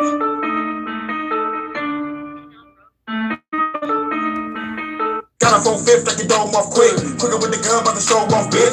Say you can't just fucking know that shit. Hit a witness to the kid, make you fall back quick. Revolution, they be going all out, yeah. For the government, call a ball out, bitch. Had this bitch take a life fall out. In the world, yeah, we ain't going all out. I don't think you're ready for the madness. Let me show you the cats who the baddest. Got a bunch of guns, get the blast. They know I can use alchemy on the magic. Let me get it shorty quick too. All right. This power you gotta witness. Flood this world, yeah, bitch, this down the stores is up in the building. Slow it down, speed it up, keep it up. It don't matter, I'ma heat it up. I'm just slow it down, speed it up, keep it up. It don't matter, I'ma heat it up. I'm just slow it down, speed it up, keep it up. It don't matter, I'ma heat it up. I'm just slow it down, speed it up, keep it up. It don't matter, I'ma heat it up. Slow it down, speed it up, keep it up. Don't matter, I'ma heat it up. I'm just slow it down, speed it up, keep it up. It don't matter, I'ma heat it up. I'm just slow it down, speed it up, keep it up. It don't matter, I'ma heat it up. I'm just slow it down, speed it up, keep it up. It don't matter, I'ma heat it up. Got a cold twig and I gotta spit it clear. Clear with the gun, make your head disappear. Kill a politician, make everybody cheer. Man, drinks on me, buy everybody beers. To the police, I was born in the streets. 313 Detroit, YB. Gotta keep a gun on me while I sleep. Should've hit a quick for my piece. What the fuck is up with digital ID? Going off bridge, never gon' find me. The infamous killer, the intricate spitter, the bringing the thriller, kill a nigga while I'm drinking the coffee. G on top of the RV. Blowing up feds, I'm going to RVs. Pulling up the gun from under the car seat. It's a laser beam and only gonna sleep. Slow it down, speed it up, keep it up. It don't matter, I'ma heat it up. I'm just slow it down, speed it up, keep it up. It don't matter, I'ma heat it up. I'm just slow it down, speed it up, keep it up. It don't matter, I'ma heat it up. I'm just slow it down, speed it up, keep it up. It don't matter, I'ma heat it up. Slow it down, speed it up, keep it up. Don't matter, I'ma heat it up. I'm just slow it. Keep it up, keep it up, it don't matter, I'ma heat it up, I'ma slow it down, speed it up, keep it up, it don't matter, I'ma heat it up, I'ma slow it down, speed it up, keep it up, it don't matter, I'ma heat it up. New and exclusive. We got some more new music on the way from me and Low Key from Detroit to Jersey. Get ready, coming later. Detroit Gorilla. I'ma laugh at you, then blast at you. Tired of all these whack rappers, bad actors. Last chapter, throw your ass on a task compactor. Now I gotta turn to a fast rapper. Kicking your ass is a bad disaster. Put a double women to your ass to matter. No women in bitch, no blood splatter. Send your soul to the dark abyss. Torture your ass till I call it quits. Matter of fact, to the world in the Auschwitz. Trying to get your body parts for politics. Get your ass up like target practice. You a feminine actress. Break your ass, high class assassin. Do what it is that you can't imagine. Hit this talk shit, gotta fuck them up. Them should've hit a bug if they fuck with us. Hit this talk shit, gotta fuck them up. Them should've hit a bug if they fuck with us. Hit this talk shit, gotta fuck them up. Them should've hit a bug if they fuck with us. Hit this talk shit, gotta fuck them up. Them should've hit a bug if they fuck with us. Hit this talk shit, gotta fuck them up. Them should've hit a bug if they fuck with us. Hit this talk shit, gotta fuck them up. Gotta fuck them up.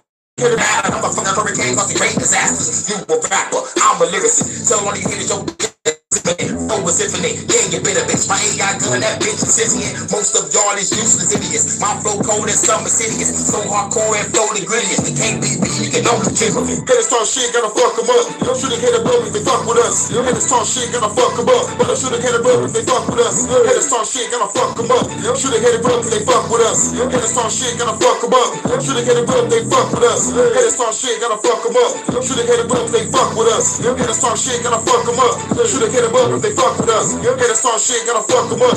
Should've hit a bug if they fuck with us. Hit this talk shit, gotta fuck them up. Should've hit a bug if they fuck with us. Shout out to everybody. Down to the last track. You know we gotta get naughty before we go. First we get naughty, then we get a coffee. To some laughing. Then get back to the naughty. Get naughty. Shout out to everybody. Time to get a party. Time to get a party. Time to get a party. Time to get a party. Baby girl loving it. She about to get naughty. Get naughty. Get naughty. Shout out to everybody. Get naughty. Baby girl get naughty. Fucking in the club, they you show me love. See me on stage, tell that motherfucker love. Baby girl, get you low, drop it to the floor. Pick it back up, baby, make that ass roll. This is all good. Timeless summer. Baby, twerking, don't be good, don't hide, don't let the drop, say it low. Baby, hop on it soon, that's the door. Close up the room, that's the control. Take it off the clothes, pull out the camera phone, wanna see. Got that camera phone. Do a pose, baby. Going full thrusters when I'm giving her the dick, baby girl, you the shit. Girl like a party with, never bad chicks, hey, fire like an arsonist, baby, this a hit. Got another party mix, call me Santa Claus, had to put you on the naughty list. Time they have a party, time they have a party. Baby girl love it, that she about to get naughty. Time they have a party, time they have a party. Baby girl love it, that she about to get naughty, get naughty, naughty, naughty, get naughty, naughty, naughty, naughty, get naughty, naughty, naughty, naughty, get naughty, naughty, naughty, naughty. Giving her the business, love it when I'm in it. Bend her ass over, that's her favorite position. Give it to her raw, going in the deep. Fucking all night, we ain't about to go to sleep. Vibing to the beat, while I clap her cheeks. Baby girl straight and then she fucking up the sheets. She the beauty, I'm the beast. Eat her like a feast. Sweet cherry pie, baby, let me get a piece. Detroit, that's the dark. Get it in the park. Under the stars on the hood of a car. She adventurous, we up in the parking lot. Put up to the job, we was fucking on the clock. Day and after work, we went to the drive-in. You know it, treated like a swimming pool, I'm about to dive in. This a party over here, got you fucking vibing. Grab a naughty girl, yeah, I'm about to slide in. Time to have a party, time to have a party. Baby girl love it, and she about to get naughty. Time to have a party, at the Hurykane tonight, trap this baby church. girl love it, and she about to get naughty, get naughty, naughty, naughty, naughty, get naughty, naughty, naughty. Baby girl, get naughty. Naughty, naughty, get naughty, naughty, naughty, naughty. Time to have a party, time to have a party. Baby girl love it, and she about to get naughty. Time to have a party, time to have a party. Baby girl love it, and she about to get naughty, get naughty, naughty, naughty, naughty, get naughty, naughty, naughty, naughty, get naughty, naughty, naughty, naughty, get naughty, naughty, naughty, naughty.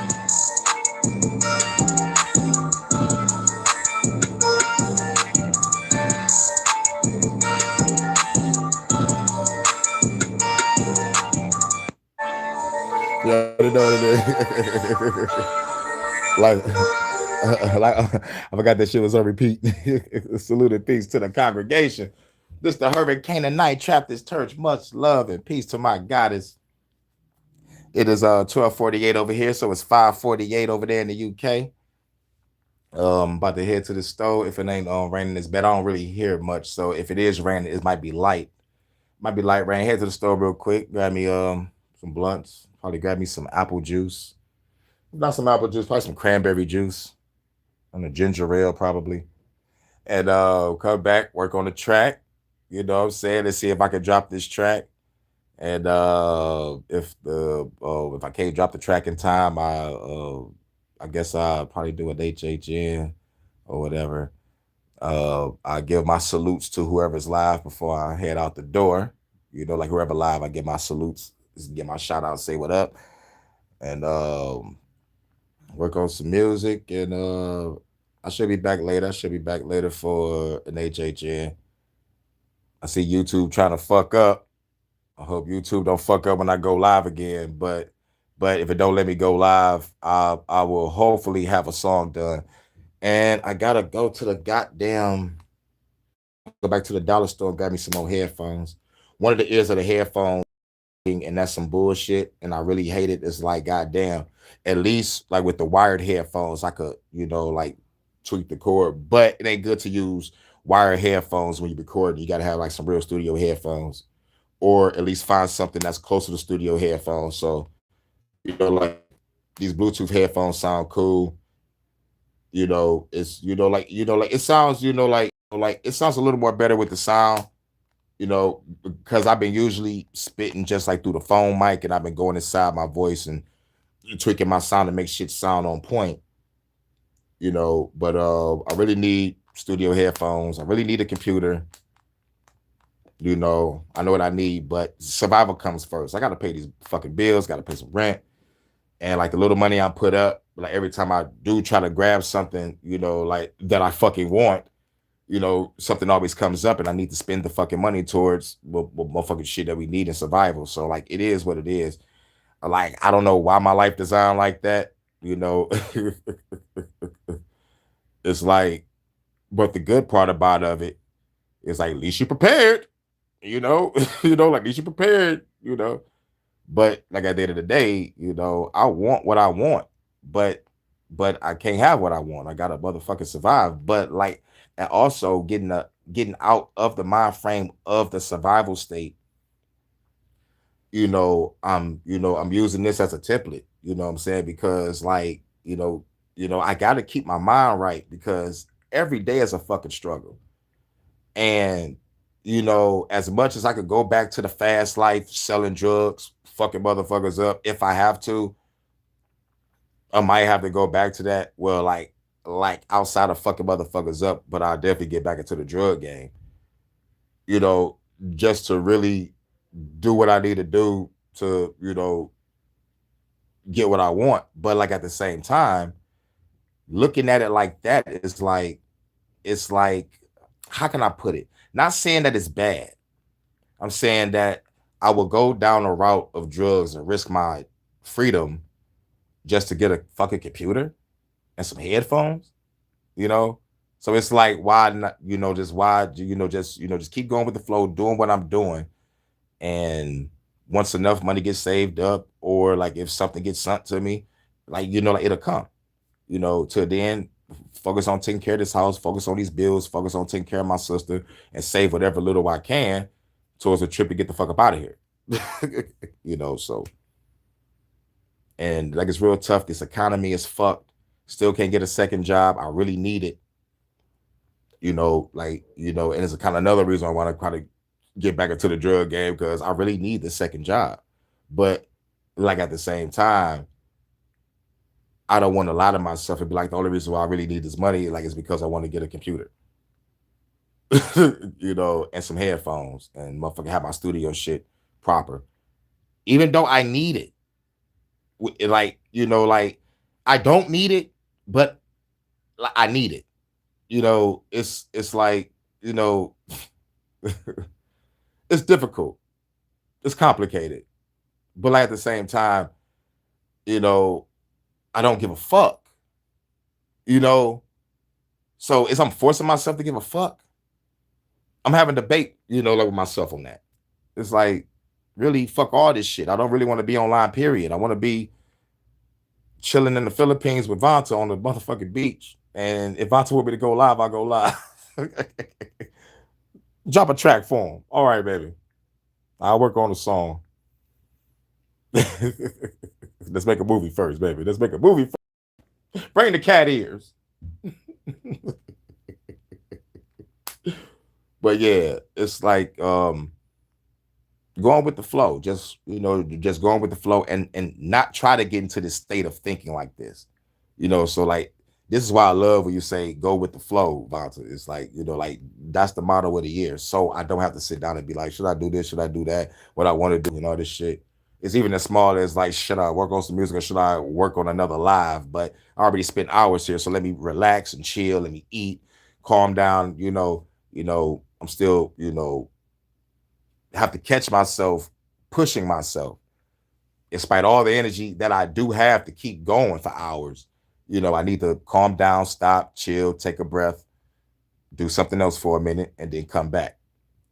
So, thank you, Vonta, for for that. I'm already on the spiritual shit, but like you kind of helping me on another area that I be overlooking because I'm on some macro shit. You helping me get in tune with the micro. So like, let me take care of myself and reserve my energy. So thank you. Because once the body shut down, it's a wrap. My mind could go all day, but like once the body be like, all right, dog, you did too much. I'm resting. So thanks, Vonta, my first lady. Shouts out to everybody in the chat. Shout out to GBA Radio. Shout out to Soul Brother coming through. Who else was here? Fuck it, I say shout out to Live and Learn, Eyes Wide Shut. Jordan, Low Key. About to get ready to work on that track. Shout out to Charles. and everybody over there, Monkey Man, Bearded, everybody, Water Style, all the artists, all the singers, all the rappers, all the producers, all the DJs. Shouts out to all y'all that collabo with me, that fuck with my content, music, professional or parody, fuck the government podcast, HHN Special Stories, HHN Special Report, Detroit After Dark, Top 15 Countdown, Matrix versus Reality, Celebrity Hill Reviews, TV show reviews. Thank y'all. Thank y'all. Thank y'all. Cannot thank y'all enough. Thank y'all to infinity. Because you got a friend in me. You got a friend in me. Shouts out to all y'all. And much love to my goddess again. And I'm going to catch y'all in a minute. Got some new music. Head to the stove, come back, work on some music, probably maybe something to eat. I'm not really hungry, but I think I still need to eat something. But if not, I just probably might grab a pizza, bring it back while I'm out. It's only around the corner. You know, grab a pizza real quick. Fuck it. You know, but shouts out to everybody. Much love to my first lady. And we catch y'all in a minute. I think we had 3 hours. We had 3 hours. God damn. I think this is my longest Sunday service. I'm not really sure. I think I usually I cap around 240 something, but this is 3. This is a good motherfucking church service. And it counts as 2 services. Each service an hour and a half apiece. Hell yeah, this shit counts as 2 services. You got good music, good music, good dialogue, and we ended with George Carlin. I think I want to end every church service with George Carlin. It's to end it on a good note, like a palate cleanser type shit, and it's still being on the same subject as what we talk about. So yeah, that's what I'm gonna do. But it is lunchtime, 12:57, 5:57 over there, going on 6. So I catch y'all on the next one, and this is Hurykane and not Trap This Church, and I'm Pastor Kane. Where we gonna ask? We don't ask. We gonna ask some questions. We out.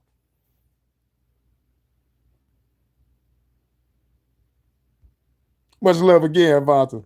And salute Soul Brother. And salute everybody in the congregation. We out. Catch you on the next one. Be on the lookout for some new music. It's going now. We out.